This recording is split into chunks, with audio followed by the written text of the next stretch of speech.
Welcome to episode 529 of Concede, a Hearthstone podcast dedicated to making the competitive side of the game more accessible to you. It is Wednesday, January 7th, 2026, in the evening. Coming to you from Nomergon, Ohio, it's me, Edelweiss. From Northrend, Massachusetts, we have Wicked Good. Hi. From Teldrassil, California, we have Megasa. Hello. And from all around the world, we have you, dear listeners. This week's episode is brought to you by our producers, Number Theory, Kresh, Beef Squatch, David P., Jeremy T., Bottle Caps, Grumpy Monk, The Burger Club, Kirk Regan, May, NY Kiwi, Spine, and Grizzly Bear, and by our patrons of the week, Wash in the Wind and Tito Santana. You can go to patreon.com/coinconcede to get perks like a thank you at the top of the show, bonus post-show content, early access to new episodes, and help support the show in the process. If you would like to support the show but cannot do so monetarily, please consider leaving us a 5-star review on your podcast feed of choice, as it always helps other people find the show. So, Life and Ladder, Wicked, you tried something you hate. As the wise man Homer Simpson once said, kids, you tried and you failed miserably. The lesson is never try. So I had said after the last show that I really ought to try the quote-unquote Elise rogue. Is that what we're calling it? I don't know. The rogue that plays cards. The sort of burgly rogue. Burgle nonsense rogue, to see how it played and give it a chance, give it a legitimate chance. And I did. And the problem is that the first game went so well that it gaslit me into playing like 5 or 6 more games, which I lost all of them. Like disastrously. It just went terribly. But the first game was glorious. It was like a half-hour game that I played. I queued into a Toki Mage. So already you know that you're in for shenanigans. And trying to recount the whole game is kind of like trying to figure out like which way the car that hit me came from. But long story short, I had gotten a Toki from them. And Toki had given me a copy, either Toki or something else had given me a copy of Alter, or maybe it was Deja Vu that had given me a copy of Alter Time. So the thing about playing Alter Time in Rogue is there is exactly one arcane spell from the past that you can discover, which is Potion of Illusion, which, if you don't remember, is a 4-mana spell that gives you 2 1/1 copies, or gives you 1/1 copies of all your minions that you have on board. So this goes on. I played something that cost 8 or 9. Maybe it was a Ziliax, it doesn't matter what it was. And they played the mage spell, the twin spell that destroys a minion and summons 2 minions of the same cost, which had discovered the Priest Aviana. And I had a Potion of Illusion in my hand. So I now had infinite Tokis. Oh, I think I got a copy of a Toki also somehow, because I think the first one I messed up, or I was trying to find a beast because I had something that needed a beast to play on, and I was trying to, I'd forgotten that my Elise location was making beasts. So I was trying to find a beast to play it on so I could redo Toki, and then eventually I just got another Toki. I don't know if I even got it legitimately or if I just burgled another one. It doesn't matter. But a couple turns later, I just had a Toki, and all my spells cost 1, which makes it really easy to recur Toki when all of your spells cost 1. When all your cards cost 1. So I won that game. And it turns out when you don't get a Priest Aviana, at least for me, it's a lot harder to win with that deck.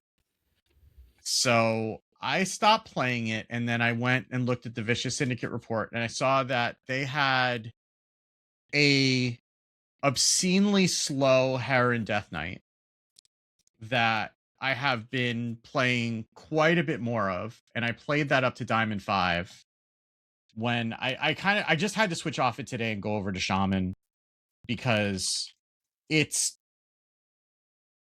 pretty rough when you're going up 1 star and down 1 star to play a 30 to 40 minute game and win, and then lose 2 5-minute games in a row.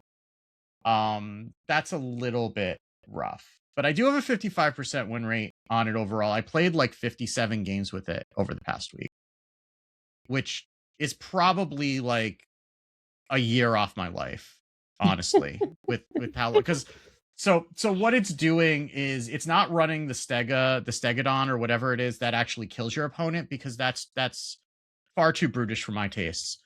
So instead, what we're summoning out of Heron is Moarg Forge Fiend and Wakener of Souls. So Moarg Forge Fiend is the 8 mana 8/8 neutral that gives you 8 armor. So ideally, you summon a Moarg Forge Fiend and Awakener of Souls, or you play the Moarg Forge Fiend and then you summon them out, or you just play them out. It doesn't matter. And then you also are running Ysera, so you want to get yourself to 14 mana, and then play Dios and Endbringer Umbra together. And that will generally net you about 100 to 150 armor. Because Dios is going to make Umbra go off twice, and each one of the death rattles can go twice. So each time that it hits a Moarg Forge Fiend, it gives you 16 armor. Yeah. So I regularly would be between that, and leeches would be somewhere between 150 and 200 health. I tanked 2 Stegodons from a quest warrior and had plenty of life left over. I did have some games where I lost to something like a Protoss mage, depending on how it went, depending on if I got the armor before I got them, and like the druids can still beat you with the with doubling the Briarthorn Drakes. Wow. I have not seen a druid in like 2 weeks. Oh, I've seen all matter of BS at where I've been playing. I've seen some druids too. Yeah, I've seen a bunch of druids. I've seen a whole lot of quest warriors, and those games go a while. I had a 40-minute game. I thought I was going to play like 1 game before I started work today, and I was nearly late for my first meeting because the game took 40 minutes. And it was pretty clear that they'd run out of stuff, and they just refused to see. Oh, because we also run Kill Jaden, because we don't want to accidentally fatigue out. I will tell you though, Magesa, I will give you some good news, because it runs Husk Eternal Reaper, which is the one that gives you the death rattle that if you die, then you get resurrected with life equal to however many corpses you have. Mm-hmm. I don't think that's been that may be 1 game that's been relevant. That's flavor text. It does not matter, because either I'm already winning and it doesn't, and them being able to kill me is irrelevant, or they're going to kill me with another swing and it's not going to make a difference. So the Husk is, I want to cut it. I just don't know what to cut it for. See, but I don't even remember like what exactly I put in for those, but yeah, I cut Husk, I cut Kill Jaden, because I just don't think they matter. Oh, Kill Jaden mattered plenty. I've had plenty. I've played against the slowest of the slow decks, and Kill Jaden is super mattered. Oh yeah, I must have a different made a pocket meta. I've seen primarily dragon warriors, and I think if I did go long, I could just be back on my Marin BS and be fine with just that and the Horseman hero power and not Kill Jaden. Yeah. But yeah, I've seen a whole lot of quest warriors, and even like sometimes like the cliff dive demon hunters, you kind of need that, and also it also helps in the mirror, because I've seen a fair amount of the mirror. And well, it's I say mirror kind of in scare quotes, because they're usually running they're not running the Heron package usually. They're just doing like good stuff, Corpse DH. And then I sometimes need that to be able to outlast them. But it has felt necessary. I've had enough games that have gone well into fatigue that I wouldn't necessarily want to take it out. But Husk has been completely useless. I have had no games on this deck go to fatigue. Yeah. I'm bringing up my replays because I know sorry. I have had games that went like super long. I've had none go to fatigue where I was not going to win in fatigue anyway. Yeah.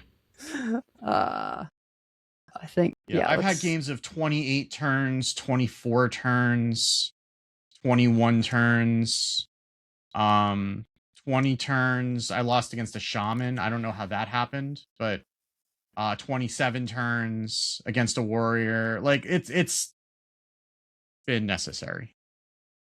It's a security blanket, effectively. I hate it so much. I know. Well, I'm playing. Yeah. I'm playing Discover Hunter without a lease because I'm stubborn. I haven't changed the list.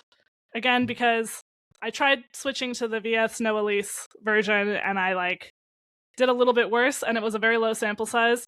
So, but I'm more familiar with the list that I was playing, that I now have 100 games on, back from when we did our Discover Hunter episode.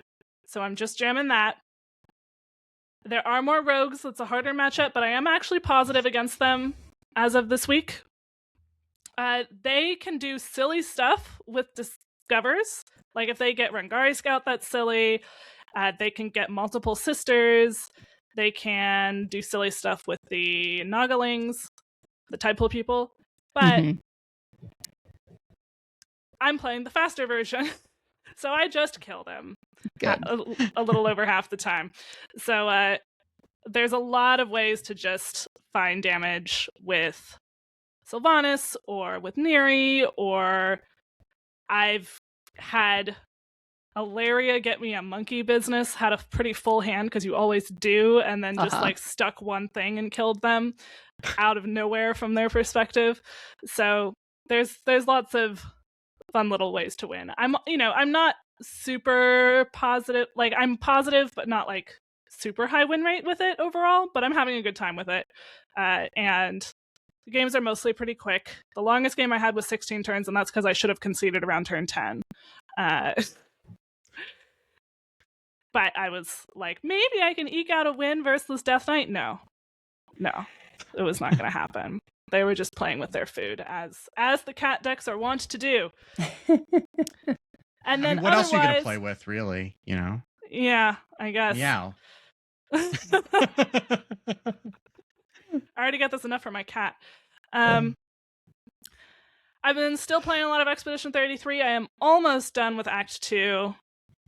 I know when Act 2 ends, but I don't know what happens at the end of Act 2. So my friend said, make sure that you have time for a lot of cutscenes and also a box of tissues. It's like, okay. Be prepared. I mean, given the rest of the game so far, neither of those things was surprising to me. I will say. But I'm having a really good time. Wicked, you'll be proud of me. I'm playing a very defensive build.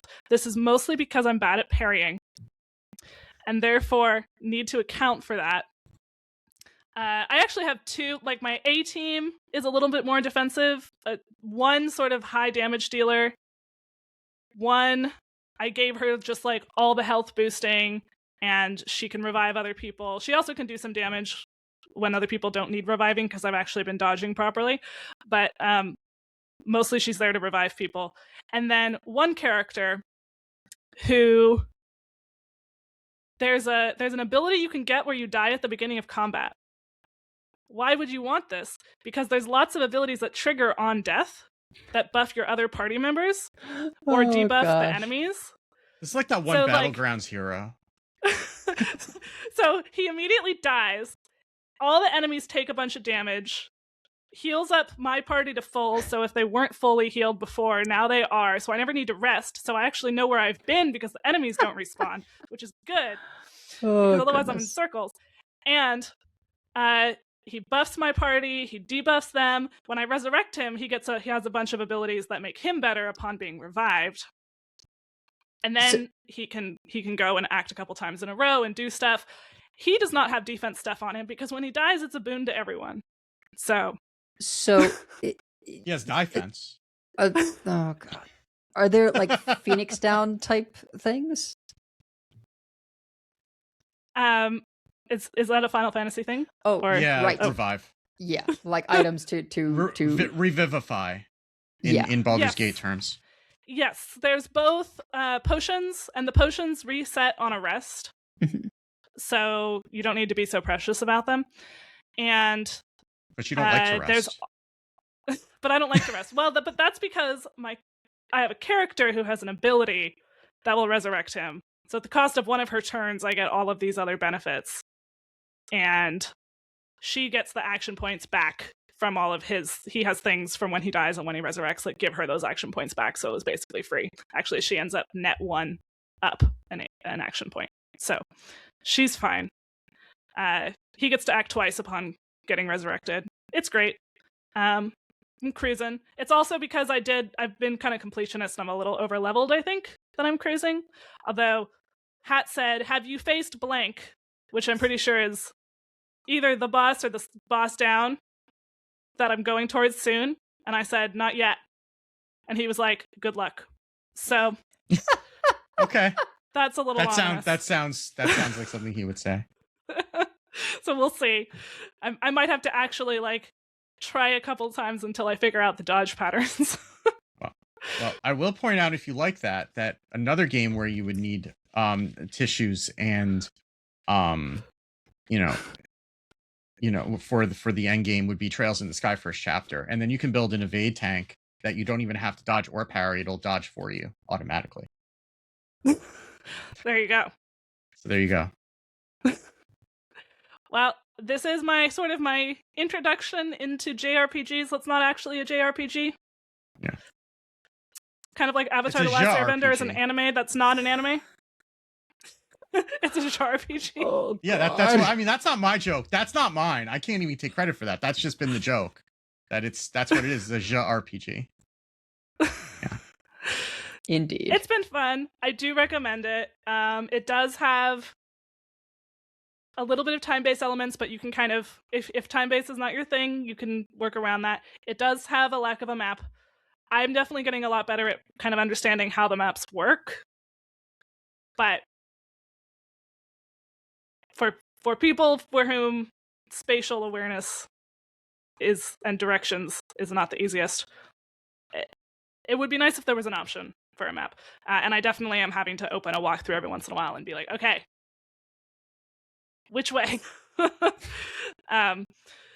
Because I'm trying to find if you explore all the little side areas, then you get extra stuff, of course. Yeah. You have to check behind the waterfalls, right? Yeah. I guess that's kind of my issue with the whole thing, right? With the whole no map thing, is that you're going to go get that somewhere else, right? So you may as well just put it in the game and save people having to go to have another screen open. And I guess, like, especially when I'm playing through Trails in the Sky first chapter, like the modern version that has a map and a mini map, and like I played the original version before this where it didn't have any of that, and I had to sit there with a map with a walkthrough, but I was already like heavy invested by the time I got to that point that I was willing to do it. But now I haven't had to open up like a walkthrough once, because it's just there, and then I can actually like enjoy the game instead of having to spend a whole bunch of time juggling multiple things. And especially when I'm on the train and I have no connectivity, and then if I didn't happen to like preload the walkthrough in a browser tab, my phone didn't kick it out of memory, then okay, well, I guess I'm not playing today because I can't figure out where I'm going. So Yeah. I think for people who have that good spatial awareness, it's kind of fun to wander around and have to make a map of it in your head. Yeah. But not all of us yeah. have that skill. So I'm also using the accessibility feature where the QuickTime events on your skills just auto succeed, because I can't be bothered Nobody has to learn how to do that properly. I have Hearthstone games to play. We have a mini set to talk about. First, Edel, was there anything else that you wanted to say about the Heron DK? No, I've been playing it too, if that was not obvious from earlier. And ran myself out of arena tickets. Yeah, and that's kind of been all I've been doing in Hearthstone. completing quests and waiting for what we're about to talk about, which looks pretty cool. So, because we have a mini set that we're going to talk about. Now, we are recording this. You're not going to hear this until everything's been revealed. But we are recording this early, thanks again to the Blizzard creator, the Hearthstone creator program, for providing us access to the whole mini set early so that we could record on our normal schedule and this to give you all of the information before the set releases. So you will be able to listen to this and be well prepared for Tuesday, assuming that you're listening to this before the mini set releases on Tuesday. But yeah, so let's just talk about that.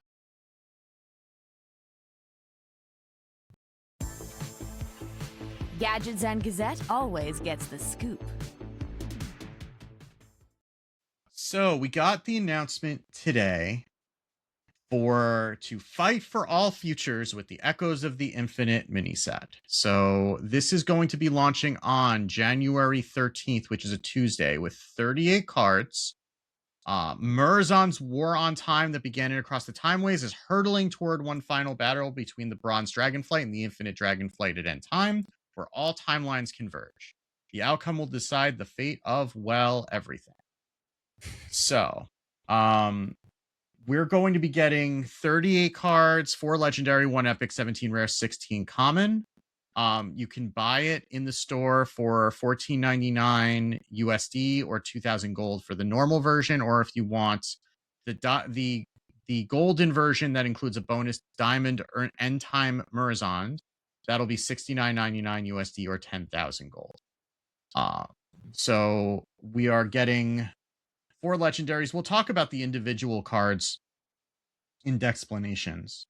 But the highlights are we are getting dual class cards. So however many cards you would normally expect for any class to get in a mini set, they are actually getting 2 more. So typically in a mini set, each class gets 3 cards. Because of the dual class cards, it's the same number of cards, but 2 of the 3 are available for 2 classes. So each class actually gets access to 5 class cards plus the neutrals. So this is going to feel like, it's probably going to feel like StarCraft, which was like almost twice the size of the of a normal mini set, where you're going to have access to a lot more cards than you normally do in a mini set. And these do seem to be more powerful than what we've been used to from this year. We also, one of the legendaries is going to be an additional quest for Warlock and Hunter. I don't know if we want to talk about that now or we'll talk about that in explanations. I guess we can talk about it now because I've already teased it, but it's Battle at the End Time, which is quest, fill your hand, then empty it, and the reward is Tick and Talk. And Tick and Talk is a 5-mana 8/8 dragon with a Psy-worthy text box that says, Battle Cry, draw until your hand is full, Death Rattle, empty the opponent's hand. So this will appeal to a very specific kind of player who still has, who is reenacting the Wolverine meme, but only with a picture of Ticketus in the picture frame. That kind of player will be very, very happy. And hopefully this is not competitively viable, because that's going to be something if it is. I'm thinking maybe we have our full discussion of this a little bit after. Yeah. Because I want to introduce the set, and I have a lot of things to say about this card. So yes, so we'll talk about that later. But the general gist of this is that in addition to the dual class cards, we're also getting we're revisiting all of the mechanics of the past year, and we're giving them to classes that did not have them previously. So Death Knight and Rogue are getting Imbues. Priest, Paladin, and Hunter are getting Dark Gifts, and Hunter and Warlock are getting this additional quest. They did have a quest; they're getting another one that they shouldn't have for some reason, which is fine. And there will be also some additional rewind synergies that you'll be able to use. So, again, by the time that you are hearing this, everything will have been revealed. We are expected to get patch notes on Monday the 12th, and then the set will release at Blizzard o'clock, which is 1 p.m. Eastern, 10 a.m. Pacific on the 13th. So save your gold for that, or, save your coins, I suppose. And now that we've introduced it, we can actually go and just start talking about the cards.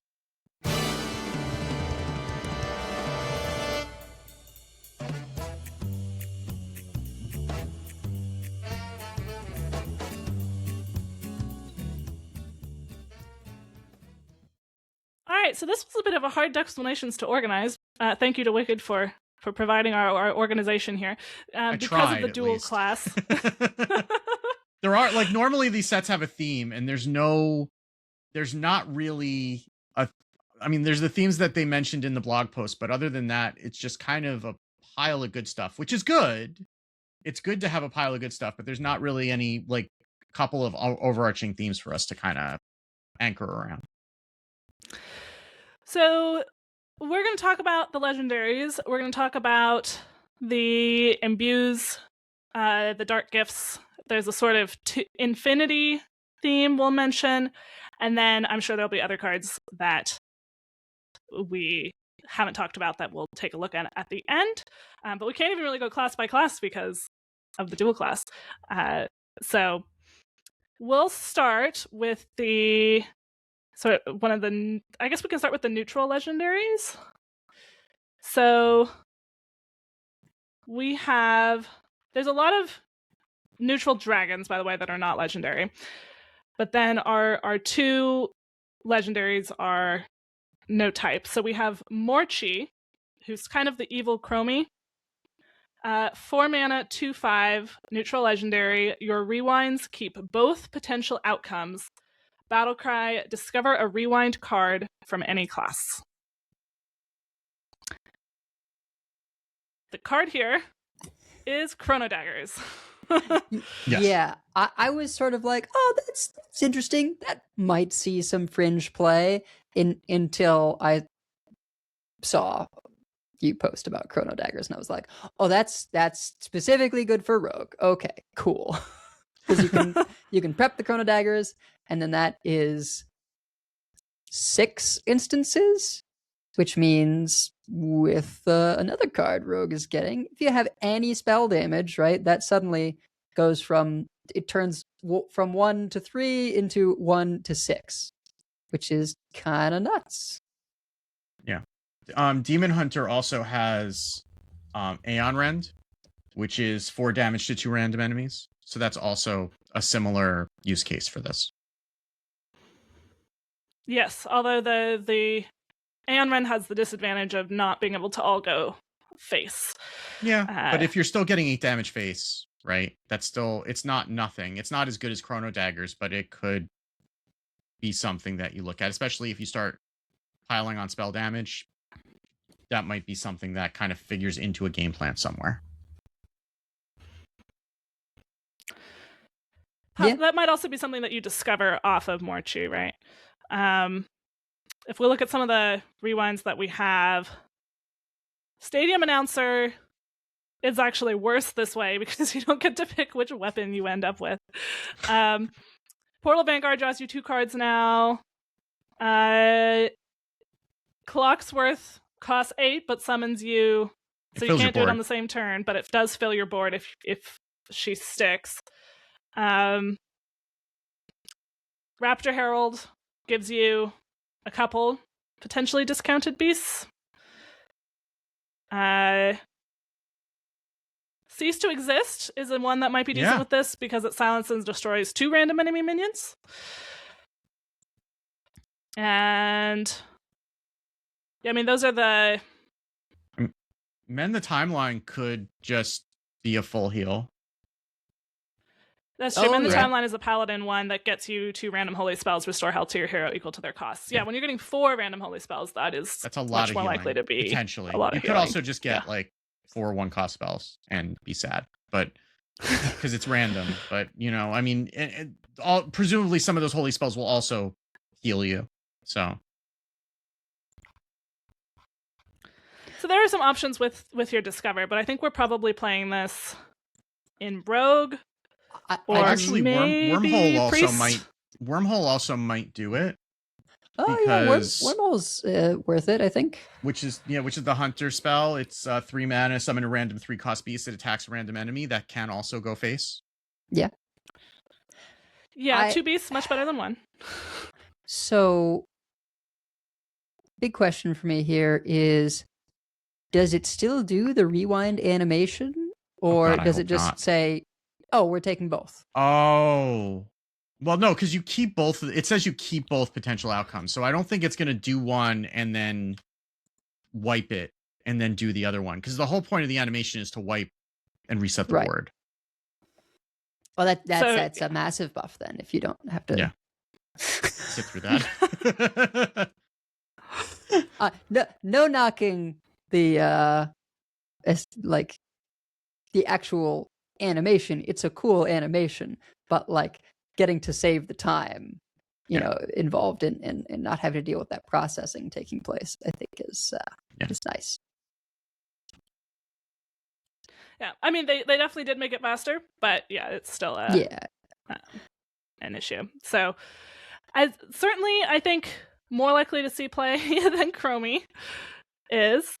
I had the same thought at first, which was like, maybe, but when you start looking at some of the cards, especially Chrono Daggers, but also like Cease to Exist, maybe the Hunter one, and you realize that like there's a number of good options off her Discover. It's like, okay. Yeah, I see it most likely in Rogue because of Kingslayers. Because that's true too. Yeah. I could see with this, with some specific spell damage aggressive tool that Rogue got, that you could create a Garona aggro deck that is very much like my only legendaries are Garona and this one. Yeah. Morchi. And you just save your Chrono Daggers to do with Morchi, right? You know, you run prep. The said spell damage minion has stealth. So like you can do these setups that seem like they could be a pretty filthy amount of damage. Yeah, so this spell damage minion is a Shaman Rogue 3 mana 3/3 undead, Shade of the End of Time, stealth, spell damage +1.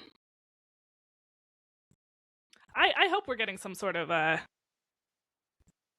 Shaman burn in rotation. I don't know that we have that now, but I mean, we even have maybe some possibility now, but like there's some overload synergy coming in. There's things that make me wonder about what Shaman might look like post-rotation. Yeah. I just don't love this in a world where Cycle Rogue exists. They've hit it so many times. I know, and then they just keep giving it more stuff. I don't know if it's unintentionally or whatever, but it's just like, oh yeah, well, you know, well, we've nerfed everything, but now here you go. You can make you have one extra thing, because like they're using Thalnos for spell damage now anyway, right? So like this is just another thing. Maybe it still isn't as good because it doesn't target a card like Thalnos does, but yeah, Thalnos is kind of like a fail-safe card draw wise, and 1 mana cheaper, right? So I do wonder what the determination will be, right? Like there's a big upside to potentially being able to set it up in advance, right? Against certain decks, that won't work because they'll just be like, oh, I have to clear this. I will clear it.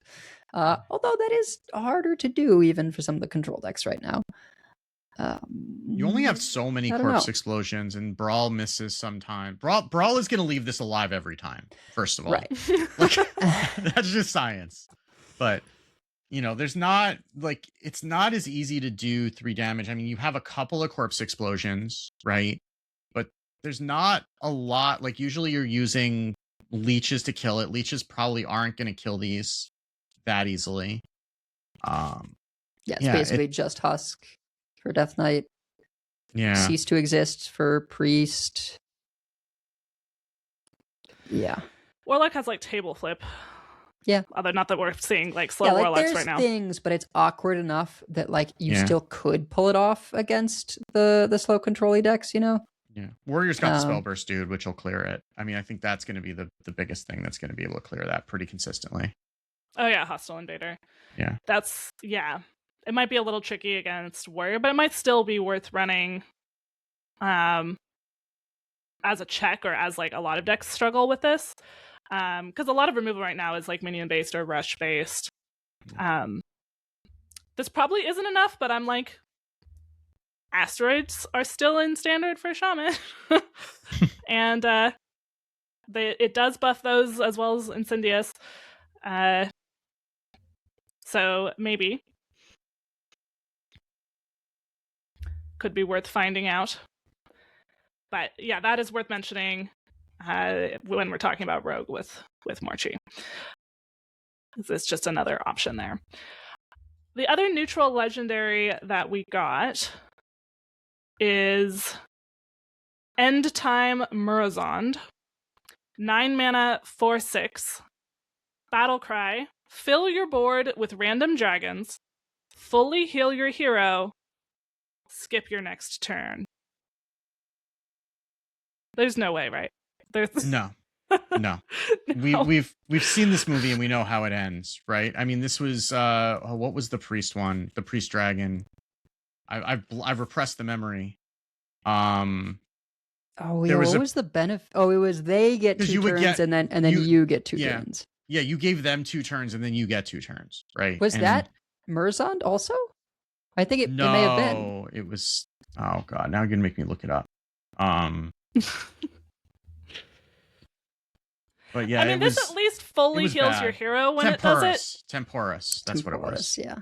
So, to me, this is only potentially viable in a Death Knight.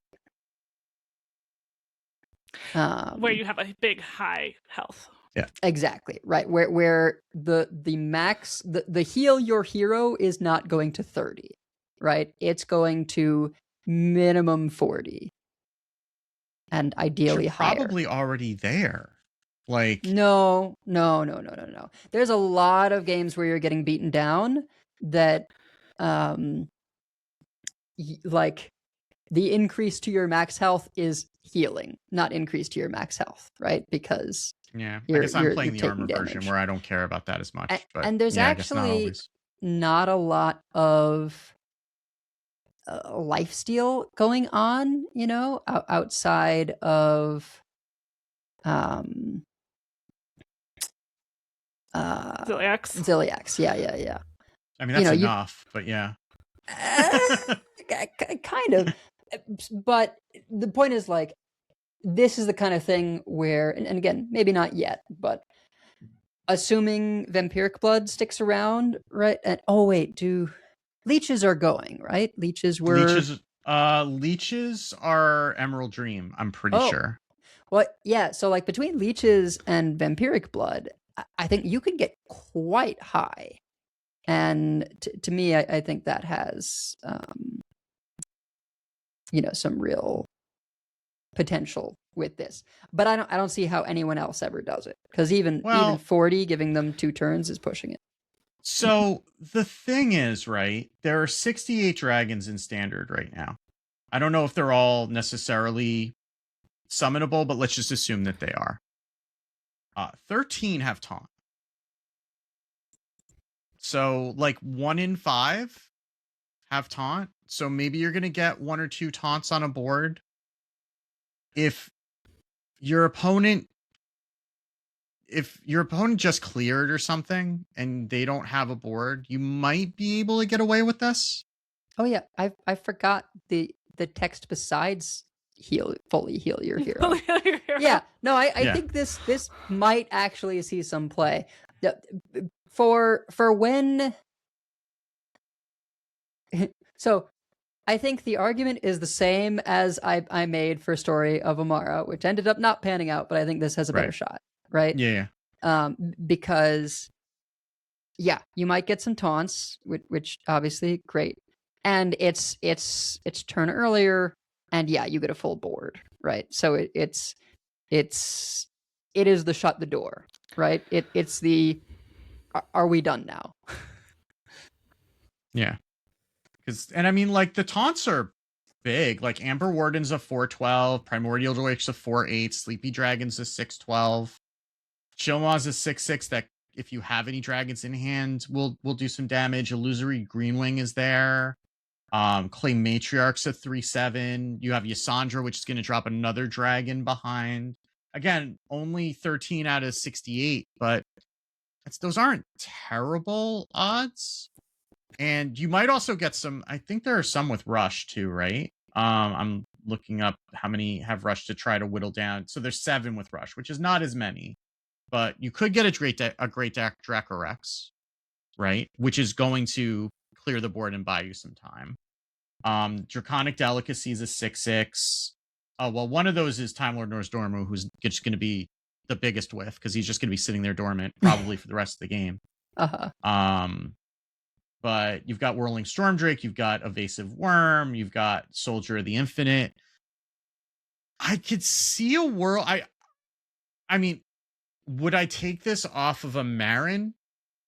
Probably. Would I put this in my deck on purpose? I don't know.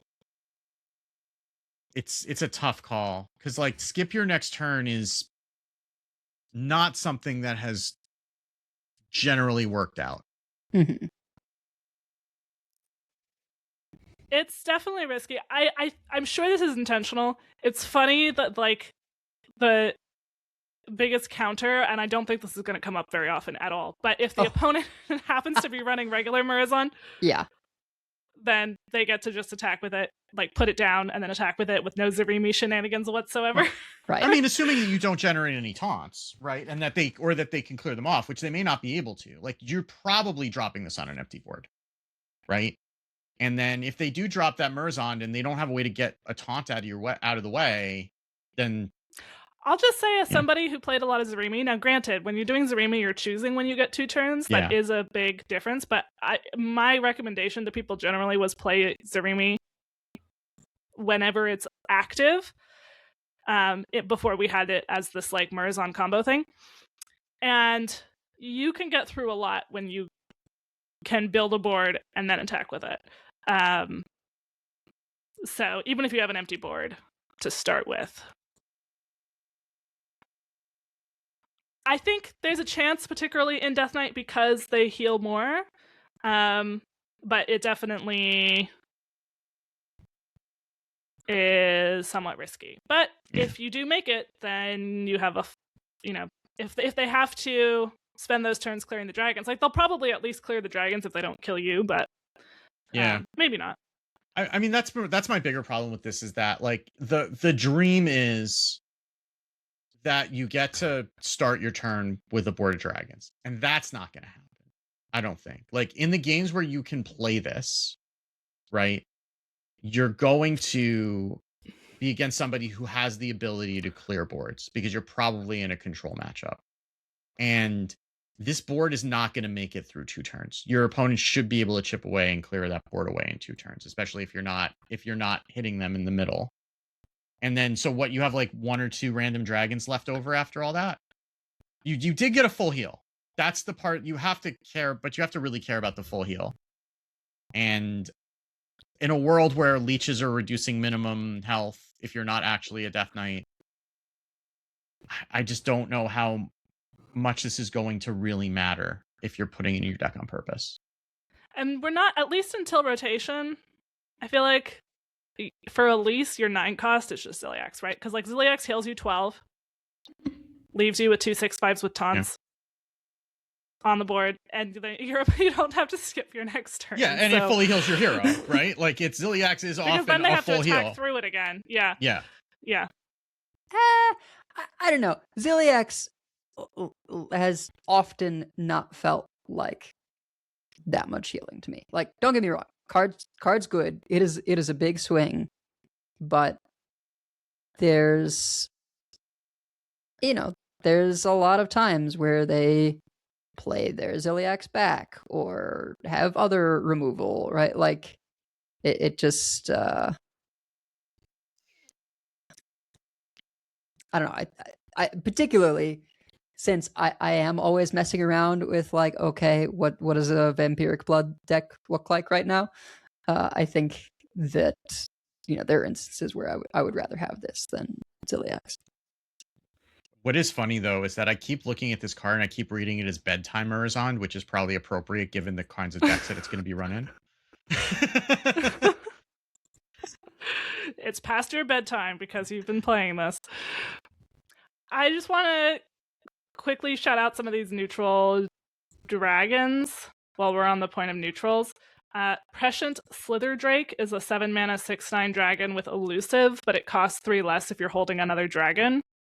So it's just a 4-mana 6/9 elusive dragon.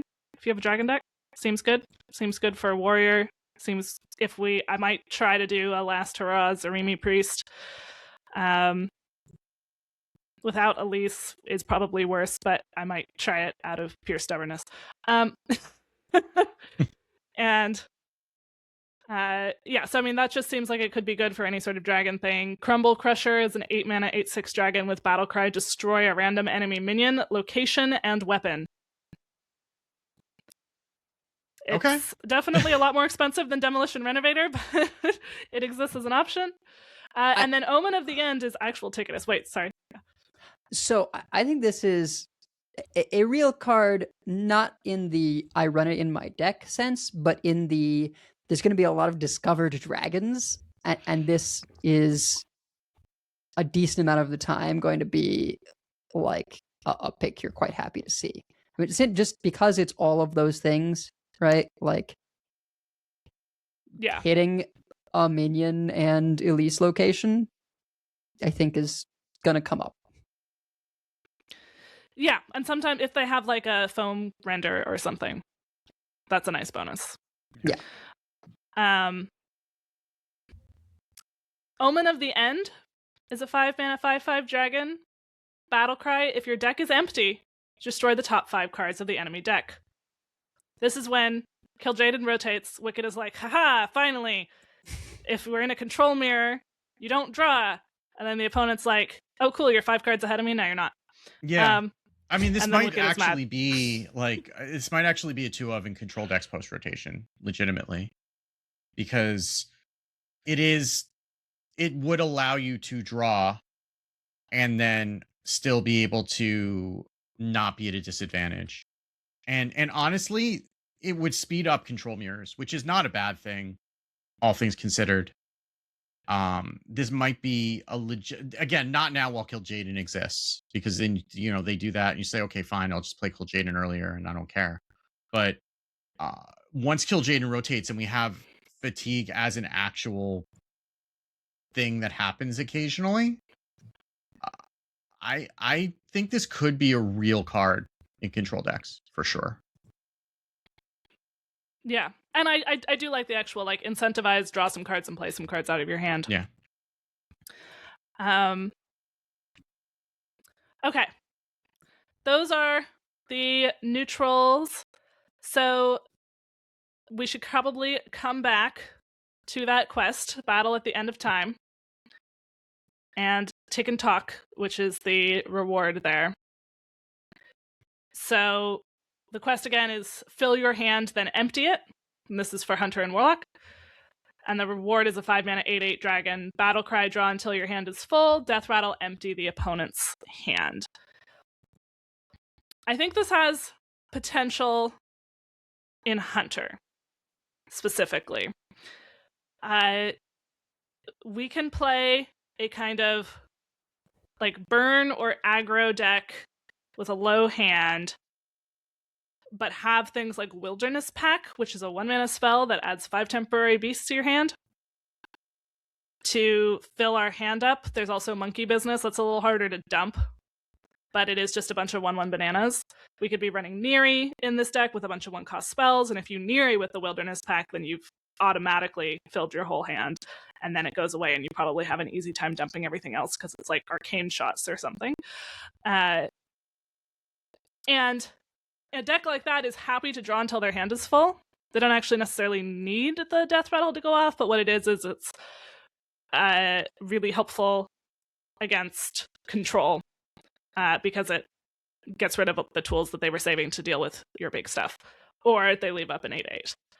There are some ways that this could be silenced.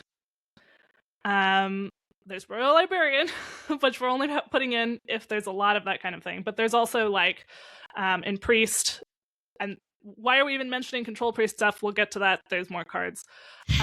But like Cease to Exist, Repackage, and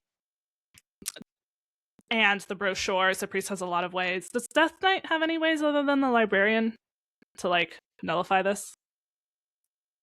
I don't think so. think so. Dirty rat. Before they play it, yeah, I guess. Because they're probably not going to have mana to play this on the turn. Actually, Dirty Rat that they finish the quest. Help the death rattle. Oh yeah, it just gets rid of the battle cry, which is probably like fine. We both go down together at that point, but yeah, I don't. Yeah, maybe not then. They're still gonna end up with an empty hand at the end of it, but at least they say, well, if I'm not drawing, neither are you. Yeah, you can steal it with Grifta, but then you'd have to kill it off in order to dump the opponent's hand, and the opponent has just, well, they have a full hand because they just played it. They could also, in Hunter, Terror Scale Stalker does exist, which is the 2 mana that triggers a death rattle. You would have to draw that after you complete the quest, but you're drawing until your hand is full, so you've got a good shot at it, unless you already drew both of them. And you could run, like, the egg that auto-attacks or something as an alternative death rattle target in Hunter. And that, I think if we're, like, consistently doing this and getting it off on the same turn, and it's good, then it'll probably catch a nerf. But if there's some counterplay, or if it's just like, hey, you as the control deck have to actually play your cards against me.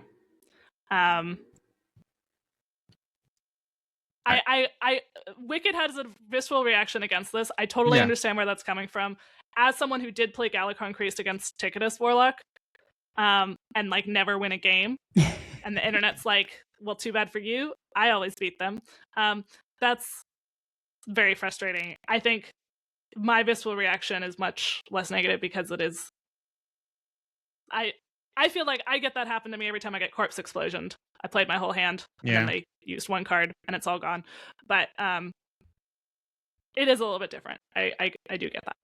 I mean, this is effectively Mind Render Elucia, right? Because that was how when Mind Render Elucia was used for evil and not for good, that was how it was being used, which was, I'm going to play an aggro deck, I'm going to empty my hand, and then I'm going to have full mana, I'm going to play Elucia, and I'm going to empty your hand, right?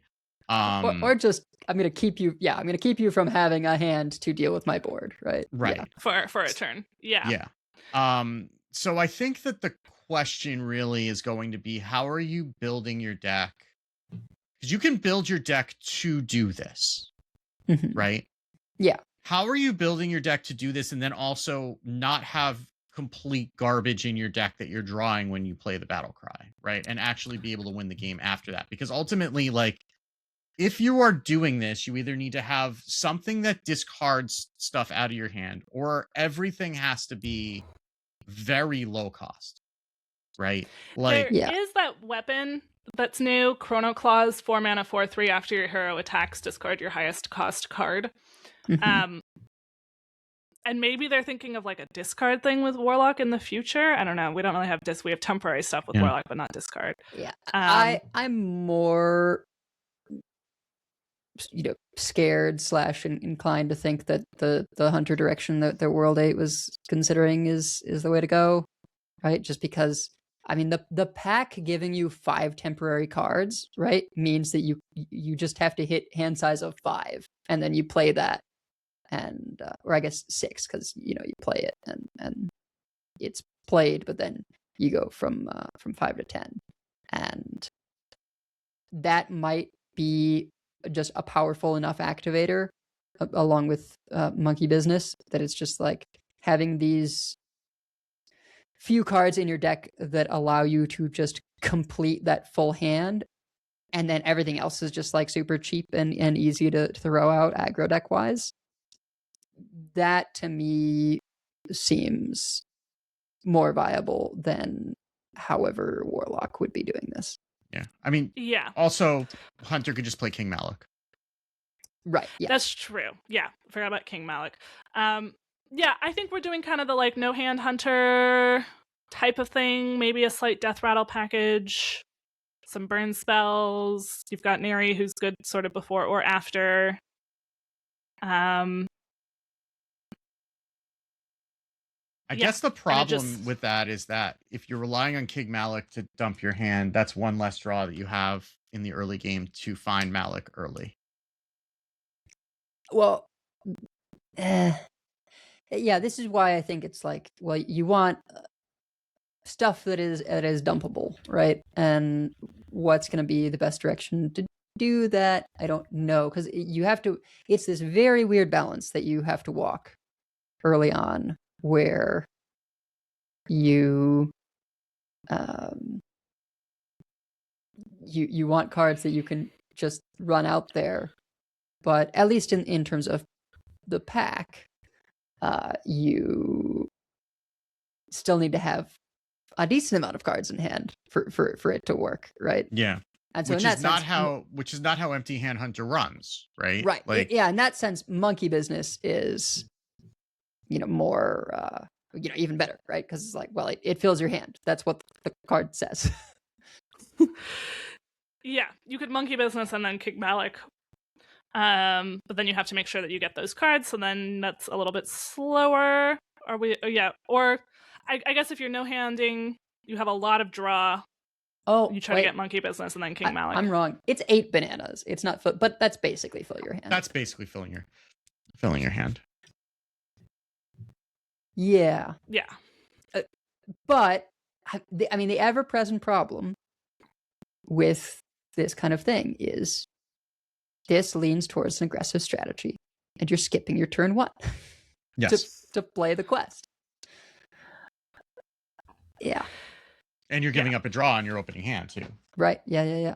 So. Yeah, I'm good. I mean, not... I don't want this to be good. So this is fine. If it's like, I think this is the kind of thing when you're stuck at Diamond 5, you're going to see it a bunch because people are going to be trying it really hard. And I really hope it doesn't work.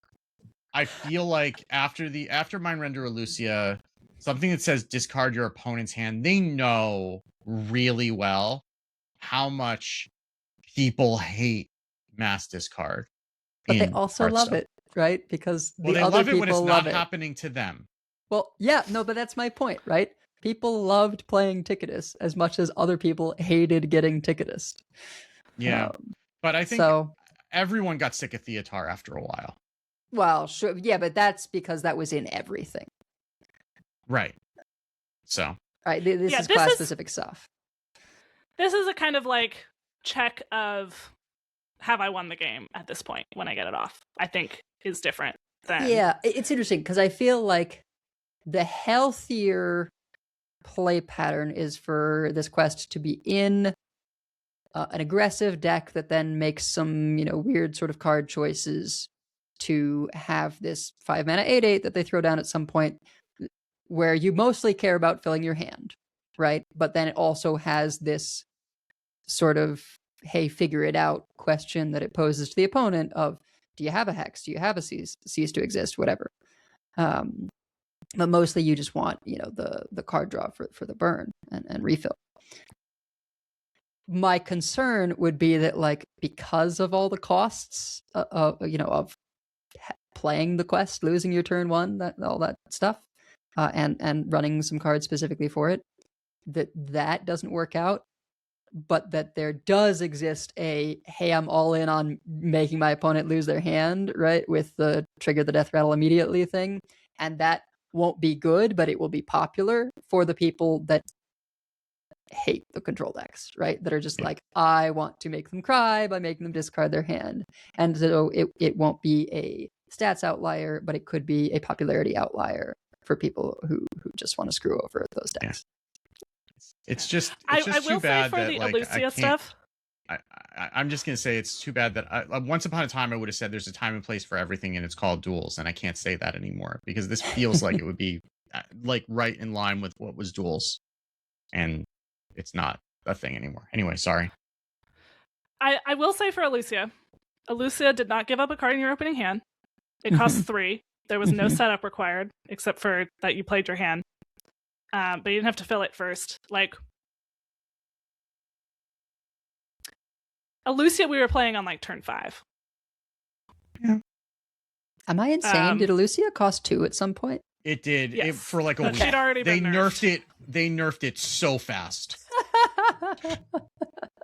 By the time I saw Elucia, she had already been nerfed because I wasn't playing in Skullomance. I came in during her second year in Standard, and she was 3 mana. So in my head, she's 3 mana. Yeah. But it was my first ever legend, as I've told before on the show, was that totally degenerate Void Touched Attendant Stormwind aggro Purple Priest with Elucia, and I got legend hours before she was nerfed and said, "This is stupid. It should be nerfed." But at least I hit legend for the first time first. I did play quite a bit with 2 mana Elucia before it was nerfed, and let me tell you, it deserved that first nerf. Absolutely, no question. It did crimes at 2 mana. I felt like it was kind of got a bad rep because of how it was being used in aggro, but even in control at 2 mana, that was very dumb. Well, should we just get all the things you hate out of the way, Wicked? Sure. Should we talk about Rogue? Is that what you're saying? Yeah. Oh boy. Okay. Yep. Or wait, did we talk about Chronocar? We did not. We have not talked about Chronocar, so we can do that real quick. Where is Chronocar? I don't remember it, so my thinking is we can say like Here this we is go. a card. And I got it. Yeah. Okay. So it is a Demon Hunter card, not dual class, just Demon Hunter. 5 mana, 3/5 dragon, Chronocar, Battlecry. Give your hero +3 attack this turn, next turn, and the turn after. That seems good. I think we can move on. I mean, it's going to be very good in Cliff Dive Demon Hunter, right? It's going to be very good in Demon Hunters. Like yeah. I don't know. But specifically because it's going to give you. I mean, I guess it doesn't quite because it curves right into the Cliff Dive turn when you want to have attacks that you can hit people with Ildar Inquisitor. Sure. So, yeah, I could see it. I mean, it is another minion that's not something you want to be cliff diving, right? Yeah. Maybe we cut Elise from that, but whatever. I don't think we're cutting Elise, but yeah, not until we get a full set of powerful cards are we going to be saying goodbye to Elise. Or some sort of nurse on her. But like we would pay so it's 5 mana, you get a 3/5, you also get a 3 attack, 3 durability weapon that doesn't preclude you from playing other weapons that stack with it, essentially, is what we're looking at here. So that seems good. Yeah. I mean, you have the warrior rewind dragon who gives you a weapon for 4 mana, right, of indeterminate size. So this is it's not crazy. But it's very good. All right. It's time. So, Rogue got an imbue. Hero power. They got the imbue that Wicked wished Priest got. No, I don't even want it for Priest because it's dumb. I just don't want it to be a thing. It is 1 mana. It is called Blessing of the Bronze. It looks like an hourglass. It says rewind. Get a random minion from another class. It costs 1 less. Get out. You're going to see this animation so often now. Oh, yeah, they're going to be rewinding constantly, too. That's what's going to make it even worse. So their turn is always going to take 75 seconds, because at least 15 to 20 is going to be taken up with the stupid rewind animation. And then another 10 of it is going to be taken up with them figuring out if they're going to press rewind. Spoiler alert, they're always going to press rewind, but they're going to take 10 seconds to think about it. Yeah. By the way, just so then you look at this like, oh, it just pays for itself. No, it's imbue. So the number goes up. So this gets more and more discounted the more that they imbue. Just remember that because we haven't seen imbue in a minute. So the one in the cost is what's getting increased by the imbues. So it'll cost 2 less than 3 less than 4 less, etc. So Yes. yeah.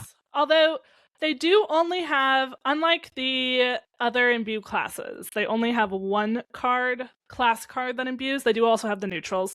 So the class card. No, they have 2. They have I 2? missed this as well. So Death Knight is also getting imbue, and so it is a Death Knight Rogue dual card. That's a weapon. Is the second imbue that Rogue gets. That's another thing where the color difference is so subtle that I missed bad. it. Yeah, it's okay. not great. So the 2 imbue cards that Rogue will have access to, one is Eventuality, 2 mana, deal 2 damage, imbue your hero power. And the other one is Jagged Edge of Time, a 3 mana, 3/2 weapon with Battle Cry, imbue your hero power. So, okay, so they will have the same number of ways to imbue. Yep. As any other class. I don't know whether they're gonna bother getting it to be. I guess the higher you get it, the more likely you are to get something stupid. Because cards are much better when they're discounted by a lot, as anybody who's played I Discover thought a Spell in is. for like a moment, oh yeah, this seems like one of those where you could just run like a couple of view cards and not worry about getting the discount too high.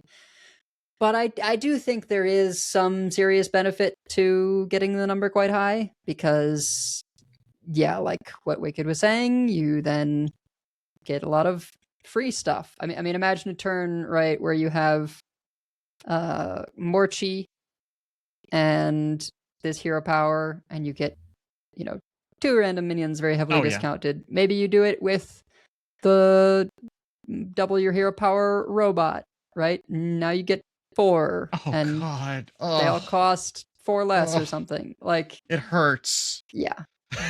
It's I mean, you did play Toki Mage. It's that for minions instead of what spells. Except better, probably. I guess, but the spells for Toki Mage aren't discounted. You actually have to pay for them. That's why I said except better, probably. And it's like and honestly, like, put yourself in the head of somebody who's playing Burgle Rogue, right? We're not here for logic, right? We're just gonna make the number go up because the more the number goes up, the more stupid things we get to do, and that's our main concern when we're playing a deck like this. So it's basically Aviana Druid, right? Which is a deck that can sometimes it's Aviana Druid, but it doesn't run out of minions, but they're not all legendaries. So like pros and cons there. Yeah, I mean, it's any class minion. There are some stinkers. So yeah, any class minion that's not rogue. Assuming that you aren't also playing Maestro, which you probably are. Because why wouldn't you? So then you can get rogue and not whatever class you pick the thing from. And you probably just, if you're being logical about it, you're picking the hero from the class that has the worst minions, but you're probably not thinking that far ahead if you're doing that. Do we have any Burgle payoff cards currently? I mean, we have a whole nother year to get Burgle payoff cards. I mean, there's Tess. There is Tess. It's hard to curate for Tess, but you can just get, I have a board now. I mean, they're all minions, so Tess is just gonna be a board in a box, right? And you're going to play your you're gonna play a hero portrait first, so that ideally you can shadow step Tess off of the Tess battle cry. Well, but then you don't get all the other minions that were a board in a box. No, you still do. Then you get to play Tess again and get another board in the box. Oh, that's true. All the ones other than the one that you got from Maestra. Yeah. I will say I know that this kind of thing is really hard to play against for the type of deck that you like to play, and I get that it's annoying. I do think that just because Burlorg was popular doesn't mean those people don't deserve to have a deck that doesn't have a 35% win rate. No, I think it's fine. I think my problem is not that that this kind of a play style exists. It's that the only place to play it is standard ranked ladder. That's the issue. I think if there was some casual format, I know we have a casual ladder, but nobody plays it. But if there was some casual format where people could go and like duels or whatever, where they could go and live their dreams, I think it would be fine. I think the problem is that whenever they do this, and they've been better lately, I will grant them that much credit. They have been more restrained than usual, but these are the type of things that tend to get buffed to the point where they end up being competitively viable, and that's when things get really, or alternatively, that enough things get nerfed that this is the thing that is good enough to play, right? I don't know that it's really, I wouldn't want it to be 30% of the meta, but, and sometimes I get annoyed when I face an Aviana Druid and they get the nuts, but like, I don't think it's the end of the world if this is viable. Maybe I'll eat my words later, but I mean, I think when it is competitively viable, it becomes 30% of the meta because there's a lot of people who do want to play it. That's the problem. Well, it's the kind of deck that if it's close to competitively viable, it's very, very popular, right? Yeah. I mean, would it be more so than Aviana Druid? Which is right now close to competitively viable. Yeah. Because there's something about Rogue, right? And playing tests with Shadow Step and I think people getting to like add this imbue into their Elise Rogue, right, in some capacity, because that deck doesn't care about the dagger. No. So and that, maybe it is the kind of thing where it gets just run in there and you don't have all the discounts, right? It's not like it's an imbue rogue, but it's just like, you run Jagged Edge of Time, this imbue weapon, and then they have a spell, right, that just does 2 damage and imbues, and like you just do that and cut something that wasn't that impressive anyway. and Ashemain them and all those things. Yeah. But it also might not have a chance because of the Morchi Chrono Daggers Corona aggro deck that I'm excited about. Or maybe it's just both, right? Maybe this is just buying time until you can Morchi aggro them down. I mean, I guess it's possible that you would run, because they do deal damage. One of them is a 3/2 weapon. The other one is deal 2. Like maybe you run those. You certainly don't run the neutral imbue minions. The thing is, if you deeply care about getting Kingslayer and Garona, then you can't even run Jagged Edge of Time as a weapon because you want to. Do you want to run the thing that draws pirates and a weapon? Exactly. Yeah, you want to run that to draw Kingslayers, to draw Garona and Morchi every game. Yeah, but I mean, I'm thinking of it like Priest Imbue, right? Where you're just running that in an aggro deck, and then you're running the Priest Imbue for more value when you get to that point of the game, right? Maybe it's not a big investment if it's just the weapon. And maybe you run the 4/4 Divine Shield Taunt because it's a 4/4 Divine Shield Taunt, right? That's not very aggressive. I mean, it's not necessarily aggressive, taunts but, protect your board because we don't have that many board clears, as previously mentioned. Yeah. We have a lot of like minion-based ways of dealing with the board. It's not Blob of Tar, but Blob of Tar was a good aggro card when we were having more aggro. And I mean, you run Eventuality, right? 2 mana, 2 damage. If you have spell damage or whatever, like you probably just run that. Like, especially once a manager rotates. Yeah. Yeah, like that I could see happening, right? Is like you run Eventuality, but not the Jagged Edge, and yeah, just because it's a burn spell, and yeah, gives you in the way that Drunk Paladin has the summon a 1-cost minion, and imbue your hero power. I feel like Eventuality is going to fill that spot, and that might even be worse. Yeah.